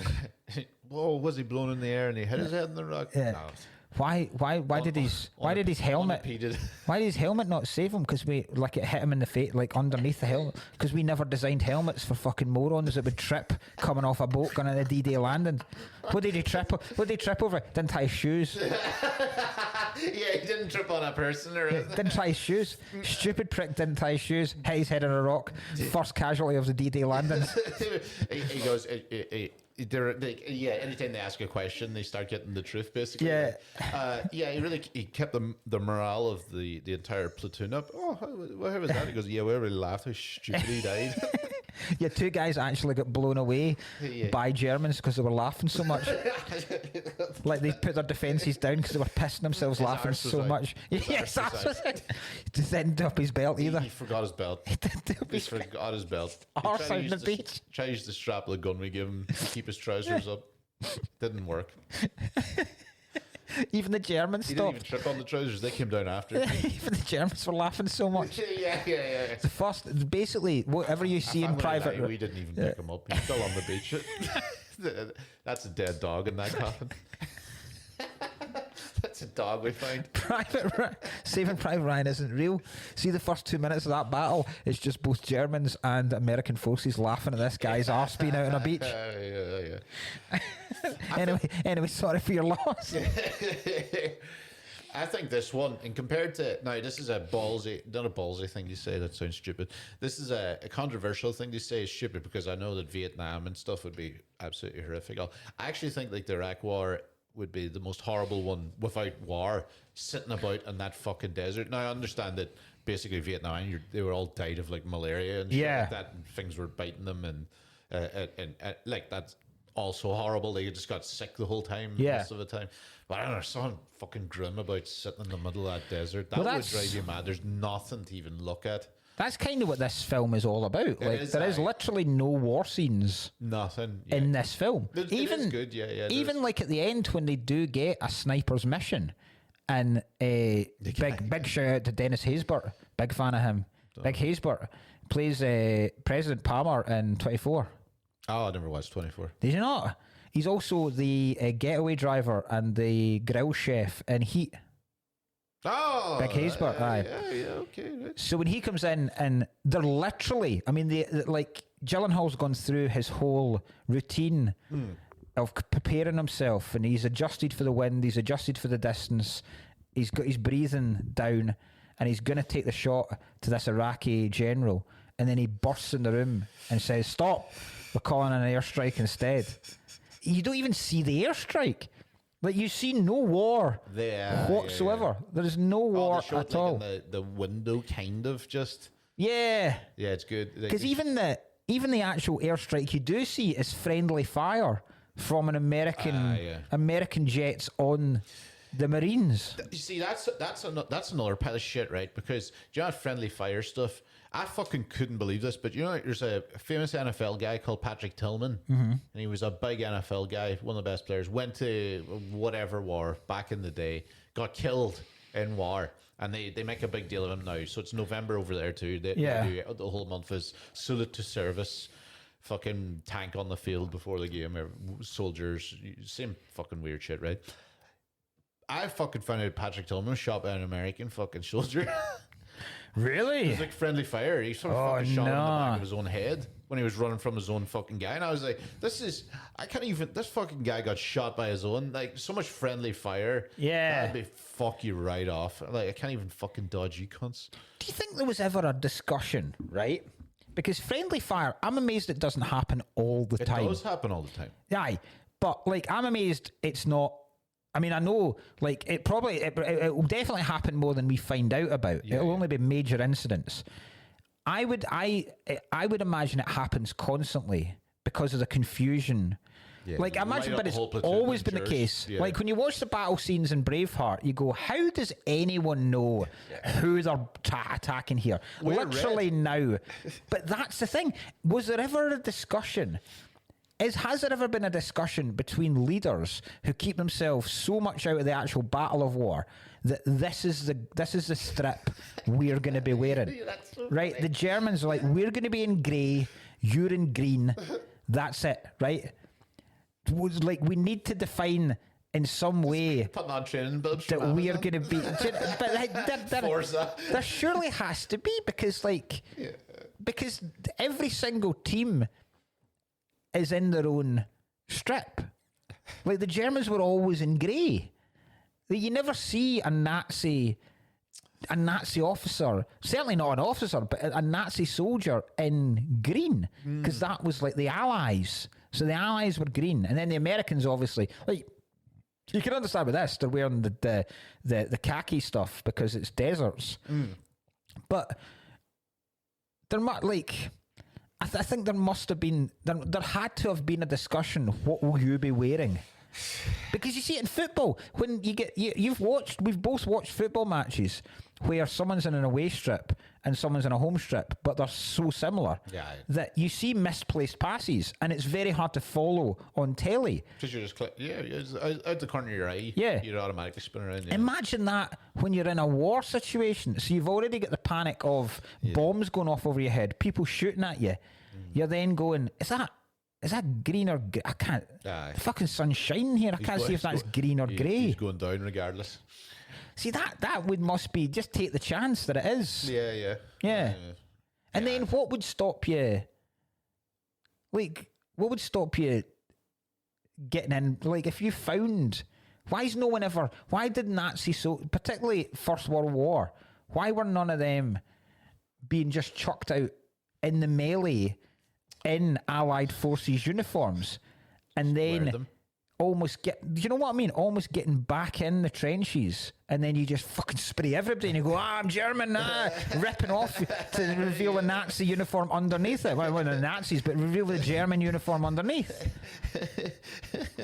I suppose. I mean, because you can't have it like Vietnam, probably easier, because like, without making too big a point of it, they look different. Yeah. So if you're coming across a Vietnamese platoon, they did. Sometimes they'd wear the wee triangular hats, which was handy. Yeah. But you wouldn't, if you saw a load of Vietnamese soldiers, you're not going, well, maybe those guys are Eastern Americans. Oh, what a disaster if you were Asian American. Yeah, exactly, yeah. You're like, lads, I'm going to stay well behind. Yeah. I'm not going out front. Yeah. Like, you're going out front because you're Asian American. Yeah, exactly. You know the way they used to send, like, in World War Americans, there was like an Irish platoon or a black platoon. They were like, we need to see how good them guns are. Off you guys go. Are you fucking serious? Yeah. What is it they call is it in South Park where they call them a certain platoon? No. Oh God, I can't remember. It's something like they're basically like surrender, like basically Yeah, you're definitely. Yeah. They don't really show that too much in movies. No, they're always things. They don't go right. Send out the black platoon there before before we start sacrificing people we care about. No, Operation Human Shield. Is that what that's? What that is? The Human Shield. Yeah, that's it. That's it. Yeah, that type of shit. Yeah. Very quick question: when they fly to Iraq, why are there stewardesses on the flight? Oh, aye. Is that common? Yeah. I would have assumed that they would fly in military, those massive carrier planes. Aye. I don't think so, because what I will say is because they go through Shannon Airport, right, in Ireland, trying to pretend they're a neutral country, Ireland. They refuel there, and any time you go into the airport, sometimes if you're there when an American military plane, the entire place where everyone all the gates are all American soldiers. That's fine. But I imagine they'd be getting on military planes. I didn't think there would be a military plane landing on the regular airport. They would have their own strip, you see, if they were on the thing. So this looks like they're flying Delta, though. That's what I thought. I would have thought they would be flying Delta, a lot of it. I don't know. It seems... It seems nightmare though if you were on that flight. That's what. Well, this is my next question. You if you found a really cheap flight and went, you're the last seat on it. What's this? Fucking I'm a fucking target now. Albuquerque to Tehran for only $60. Fucking this is unbelievable, Skyscanner. I'm gonna jump on and suddenly you get to the gate and you're like, well, this is. It's even funnier if you didn't know there was a war on. Yeah. You're halfway through the Albuquerque thing and you fell asleep first of all and you wake up and everybody's in army uniform. You're like, is this a stag do?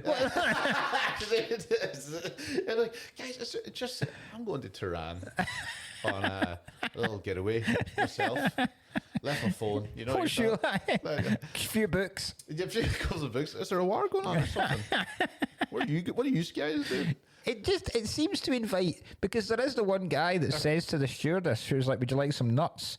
And he was like, I wouldn't mind you handling my nuts. Yeah. And then she goes, oh, I don't really handle small nuts. Yeah. So it's a good back and forth. Yeah. It seems to invite unwarranted problems to have incredibly attractive stewardesses on a flight full of sex-starved soldiers. Well, the thing is, they're not sex-starved, are they? I mean, they've just jumped out of the fucking... Oh, no, that's it. Because by this point, they've gone through training. Aye. I don't know whether they're sex-starved. They just turn into horny psychopaths in the army. You know? I've got this. Well, you're sex-starved. You're not raping. Married. But it's very funny. They're doing they all just like... That's always a big thing, you know, army films, though. They're like, you know, going through a French town. They're like... one woman pushing the cart and they're like, whoa. I know. Well, even the guy does it in this, which I was like, what the fuck is going on here? When they are riding in the Jeep through the desert, suddenly this Mercedes appears. Aye. With women in the back. And the one guy's fucking like that to them, and they're on the hijabs and stuff. Like, what is going on here? This is... Yeah. I love how you drive in the desert, there's no lanes either. It's got why were they anywhere near them? Because you look out and you go, this isn't a defined path. You drive over there, like half a mile that way. Why are you driving up this guy's arse? Yeah. Also, I would just stay very far away from a military convoy if I was in a car. Yeah. It'd be like the last thing I'd do. You know, he blew up me and my bitches. I thought, by the way, that guy, you know, the creepy guy in it that was like fucking around with dead bodies and shit. Aye. I thought that was Flea for a while. Does look like him, doesn't it? I thought it was Flea. It's got that same kind of plasticky, plasticine type squishy face. Yeah. And I fucking do know him from something else, and I can't think of it. But I don't know. I didn't know a lot of these guys. I know the name Peter Sarsgaard, who plays. Yeah, he's good. Gyllenhaal's spotter. Yeah. But I don't really know anything else he's in. I couldn't. No, because I thought he was one of the. No, he's not. He's not. Because I thought, is it Bill Skarsgård's? Yeah, but that's Skarsgård. Yeah, he's not. Just Sarsgaard. Yes, it's not. I've already done this. I know Peter Sarsgaard from. He's Gyllenhaal's brother-in-law. I know him from. He's married to Maggie Gyllenhaal. Sarsgaard, the guy in this. I fucking hate Maggie Gyllenhaal. I quite like Maggie Gyllenhaal. I hate her so much, and I actually like her in pretty much everything. I hate her in everything. Every fucking thing. Is Peter Sarsgaard Brit? No, I think he's just American. Aye. Children Ramona Sarsgaard. Maggie Sarsgaard. Okay, no, I do know him. I definitely know him. He's one of those guys. Remember we were saying like that just turned up in random shite. Oh, aye. Like Green Look, he's in the Magnificent Seven remake. He's in. Oh, aye, I know him from that. Yeah. The Orphan, Green Lantern, Flight Plan, that type of shit. Oh yeah. He's always you think he's like a neurotic. If you can't afford Giovanni Ribisi, he's a good one to be a bad guy. Nice.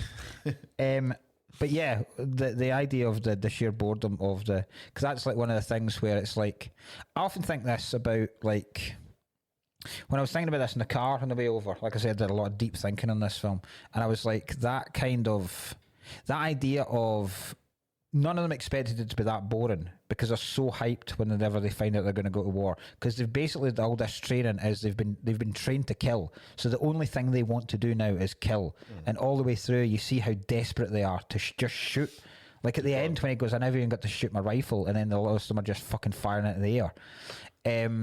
There is a great thing of that where it's like, you know, when you think about doing stuff and stand up and stuff like that, and you just go, just let me do that. Like, I know I'll be good at this, right? Yeah. I just need somebody to go, right, here you go, here's your shot at it. Like, just go on and do it.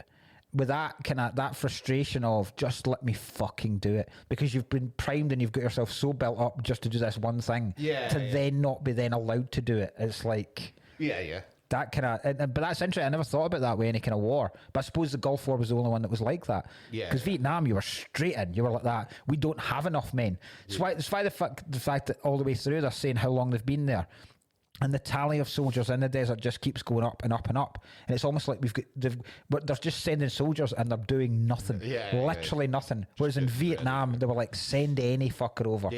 In World War II, just people dying by their thousands every day. We don't have enough. Whereas this, with too many. There's not. It's like being it's almost like being stuck in an office job and you're done all your work by 10 o'clock and you have nothing to do now. Yeah, it's also because it's also the time where it was all airstrikes and like distance thing. There obviously is a lot of people, there's obviously a lot of people have fucking died in the Iraq war, but most of it was like 1 million. Was it 1 million Iraqi citizens because they just wiped out fucking towns with bombs rather than. Does Gyllenhaal not say that at one point? He was like something about the realization of this is what a soldier is in a modern war. Oh yeah, we're not needed. Snipers aren't needed in a modern war because you've got a drone that can do it far more effectively, far more quickly. Yeah. So you're not really talking about one thing. You just landed on the guy's cock and exploded. Exactly. Yeah. But there is no need for that kind. There's no real need for an infantry.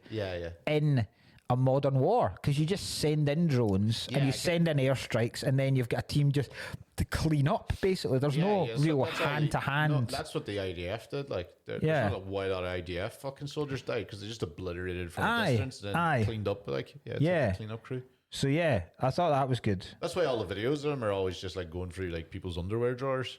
You know those videos. That's all they're doing. They're just walking around and going, Right, I've got something to say, and I'm going to try and like just very quickly talk about them. Go for it. Because we're really running over. Okay, but that's fine. The idea of your girlfriend shagging about, I found very funny that they had a notice board where basically everyone's wife and girlfriend was put up. Yeah. And I didn't realise that was an actual thing in the army. The best bit is when the guy says, my wife has sent us Deer Hunter, we're all going to go and watch it, and then he puts the video in. I find it so funny the fact that she lets the first couple of minutes of Deer Hunter play and then splices it in. They stop it because it's like VCR too. The idea of her, the editing, because at that point there was no laptop that you could do it with. There was no CapCut or Filmora. She would have had to go and splice and actually make physical cuts to that VCR. The sheer effort to go through to get one up on your husband, to show you're getting horsed at home, then the cruelty of letting the opening of Deer Hunter start. The music, and then the starring Robert De Niro, Christopher Walken, and then to immediately splice in footage of you getting horsed by the guy's next door neighbour. It took him ages to realise. How? The minute you go, what the fuck is this? He was like, they watch him for about 30 seconds and he goes, that's my wife. I was like, how did you not notice, like, immediately? He was too hyped up. Oh my God. That's funny. That's my neighbour. I thought it's... I don't understand why, right? Because that's the horny guy in this is the neighbour. Yeah. Why would you come in? Agree to this? The guy's off to fucking war. Like, I mean, obviously, I'm not saying this. I reckon this happens all the time. This just shows you how horny guys can get without thinking. He's in there horsing a fucking soldier, a Marine who's currently at war, and she's like, "I'm gonna get back him." By the way, we send him this video of the next door neighbor. What happens when he just comes back from war into the house, and you're there cutting the grass next door? Sorry about that. How he'd have to move house. How horny do you need to be exactly to go, do you know what? This is worth it for me to face the consequences of a man who's been trained to kill is going to potentially come back with PTSD and be on the fucking edge. What an incredible risk to take for one shag. It's so funny. There must be other women. It's so there must funny. be. You can't cheat but I just found it so the idea of her editing the video because knowing the lack of technology, the sheer, she would have had to go on a course, I reckon. I think she would have had to do a night class for basic video editing at that time. That's great. Insane. Fuck me. The use. And I think now, this is the second film, I forgot it was in this is the second film.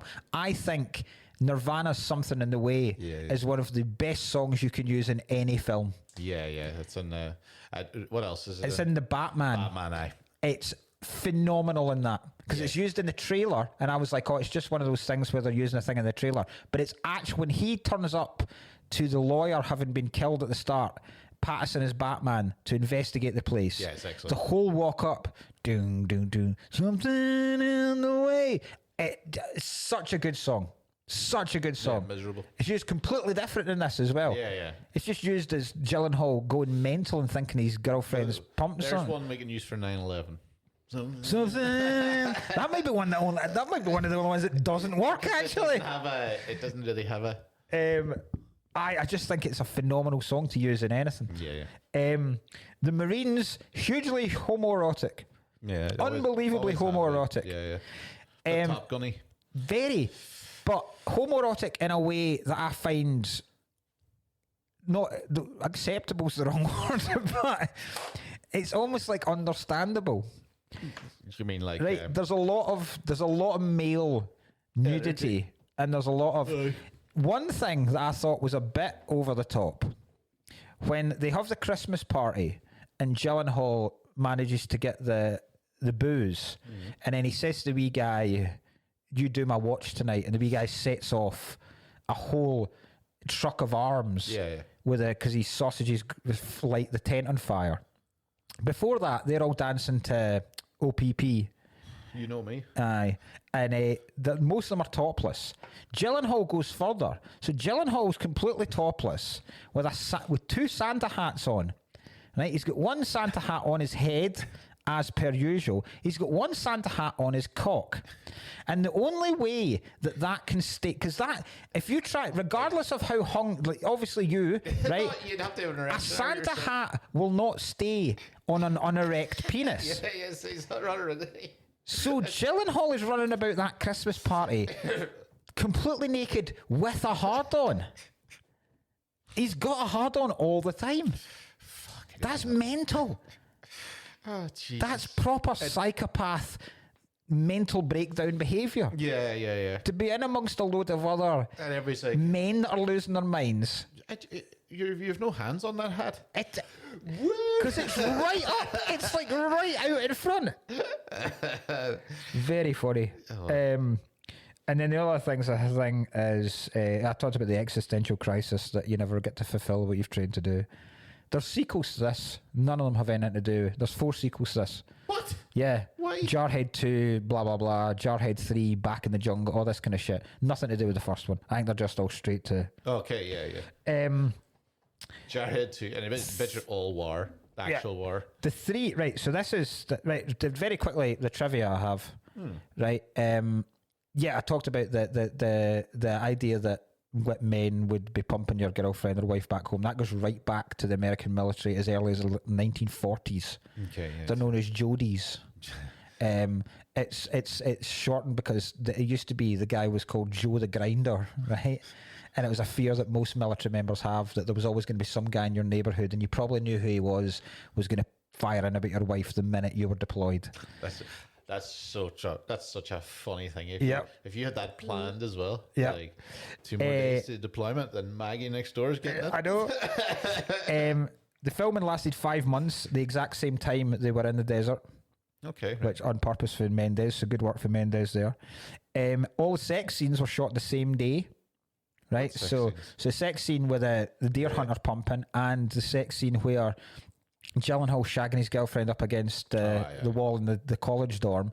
They were all done the same day.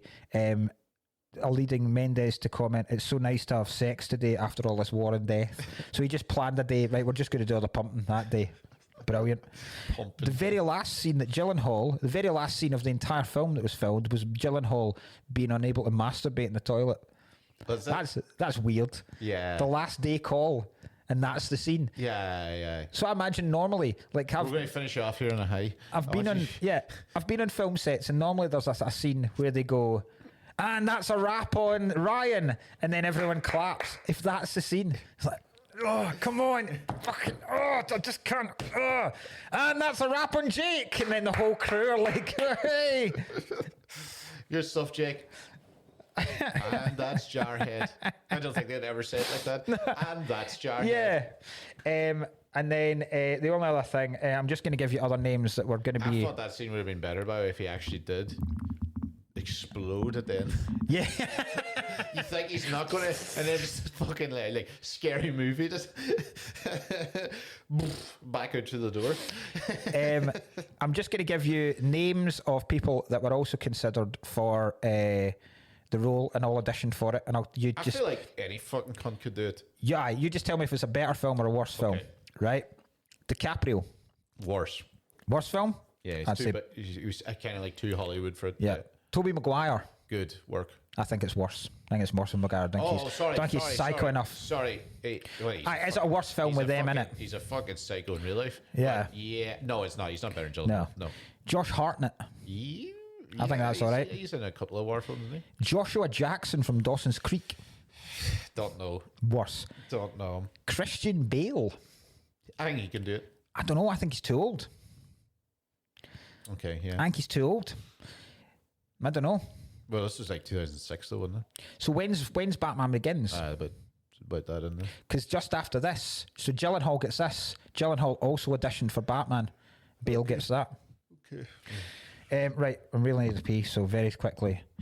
My theory on this film, and also, because I used to think, right, I remember 2 things. Can I go for a pee?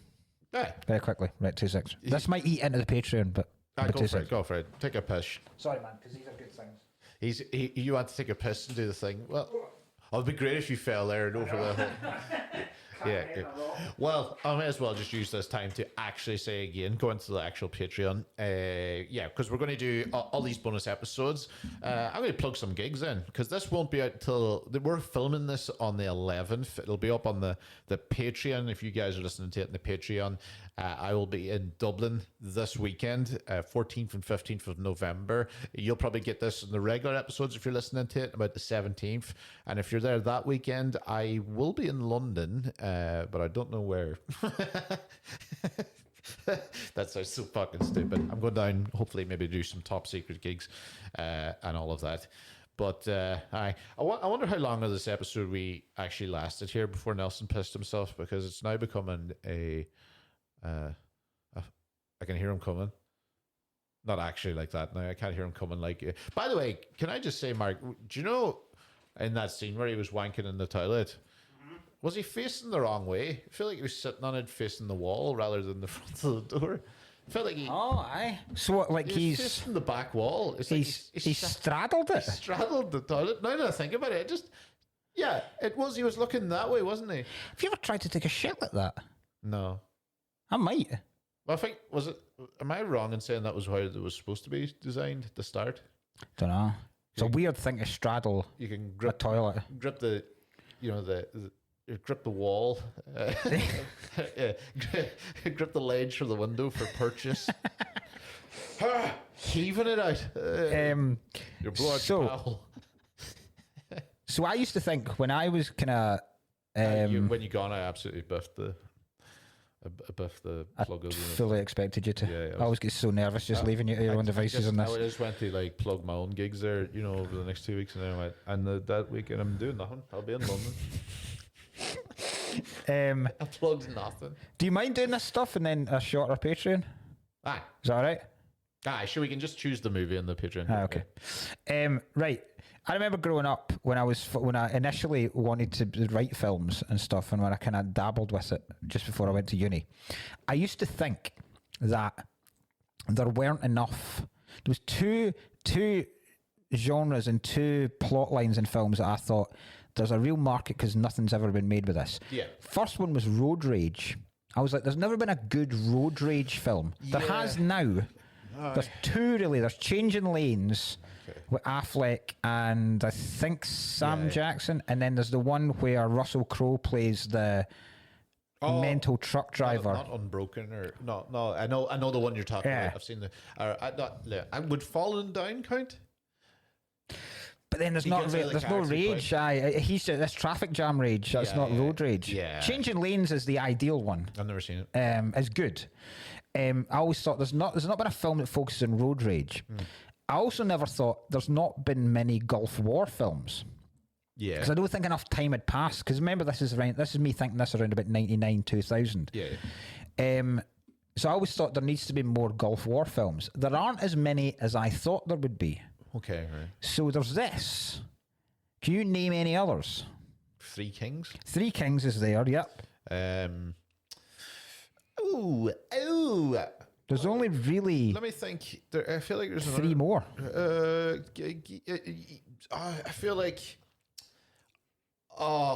Is it? I think that's in Benghazi, isn't it? Where the fuck is it? Like 12 hours, something like that. No, I can't. What's that? Warfare? No. No, that's in. So you've got Three Kings, obviously, but it's more of a kind of. It's not really. It's the Kelly's Heroes of war films in terms of the Gulf War, because that's just them robbing Saddam's gold stashes. Yeah. So it's more of a comedy thing. Courage Under Fire, just got Denzel and Meg Ryan in it, and that's more of a courtroom kind of drama. Hurt Locker, I know you hate it, I like it. It's all right. No, it's all right. Yeah. And Green Zone with Damon in it. Oh, I've never seen Green Zone. That's good. Yeah, no. But there's not enough.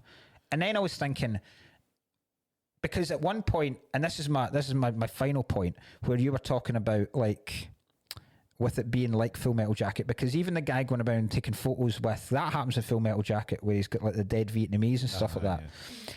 I think because this is the first televised war, right? Because I remember people talking about this, and I remember this being the first war where you could watch it live on Sky News. Yeah. Like you could watch airstrikes, you could watch attacks. Live leak. Yeah, 24-hour news, because they had to film it. They had to fill 20. This was like the first start of rolling news, so they had to fill the time. So they're like, well, thank God there's a fucking war going on.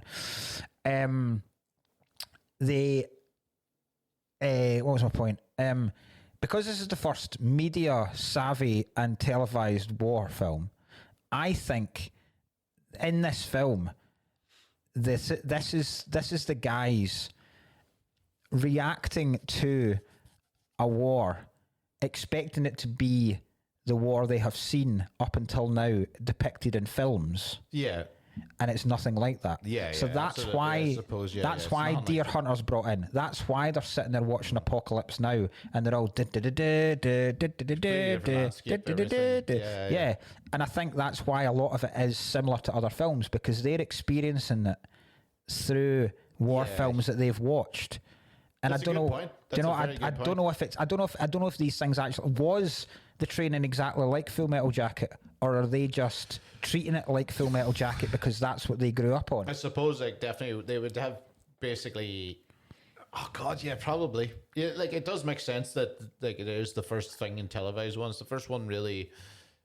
Major one that's in that type of landscape and stuff. So I suppose everything's completely fucking different. Yeah. I suppose the only thing that especially the soldiers would have got is the deer hunter. They would be expecting constant fucking hail of bullets. I think this is like a most film. Of the deaths there aren't like straight up thing. It's always IUDs, isn't it? Yeah. Iraq was IUDs, like the bombs at the side. Yeah. What killed most people there. In the same way that straight up combat. When we were talking about The Godfather and the influence it's had in popular culture, The Sopranos exists in a world where all of Tony's crew have seen The Godfather.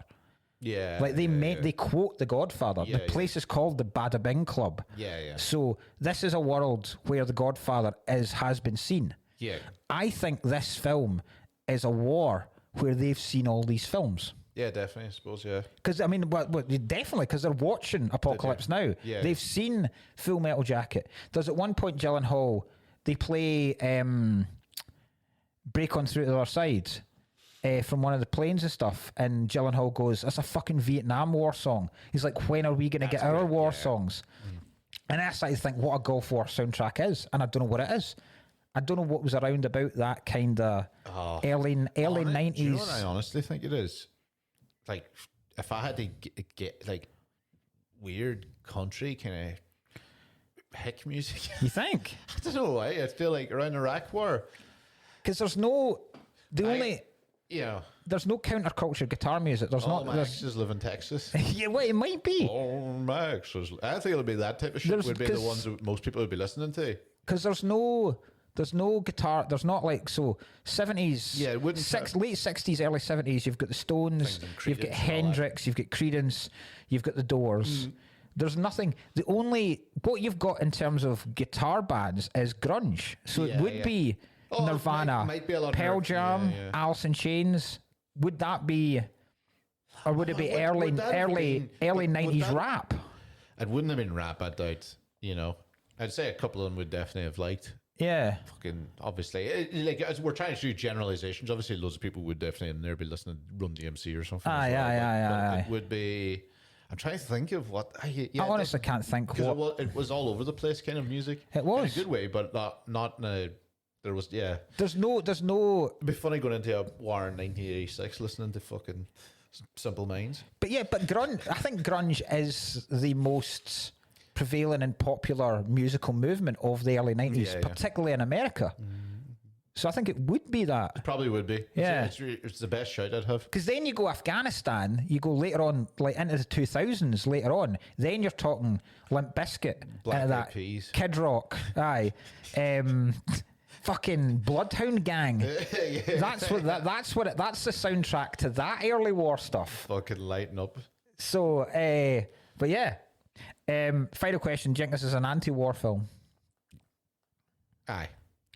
Because I know you hate, we've talked about this before, you hate things like American Sniper and stuff like that get too jingoistic and patriotic and America will solve everything. Yeah. No, this is not the one. I think it is definitely because it shows how shite. But there's the fact that the soldiers, even when they're on the transport at the start, are actually talking about the fact that it's just a load of rich white guys.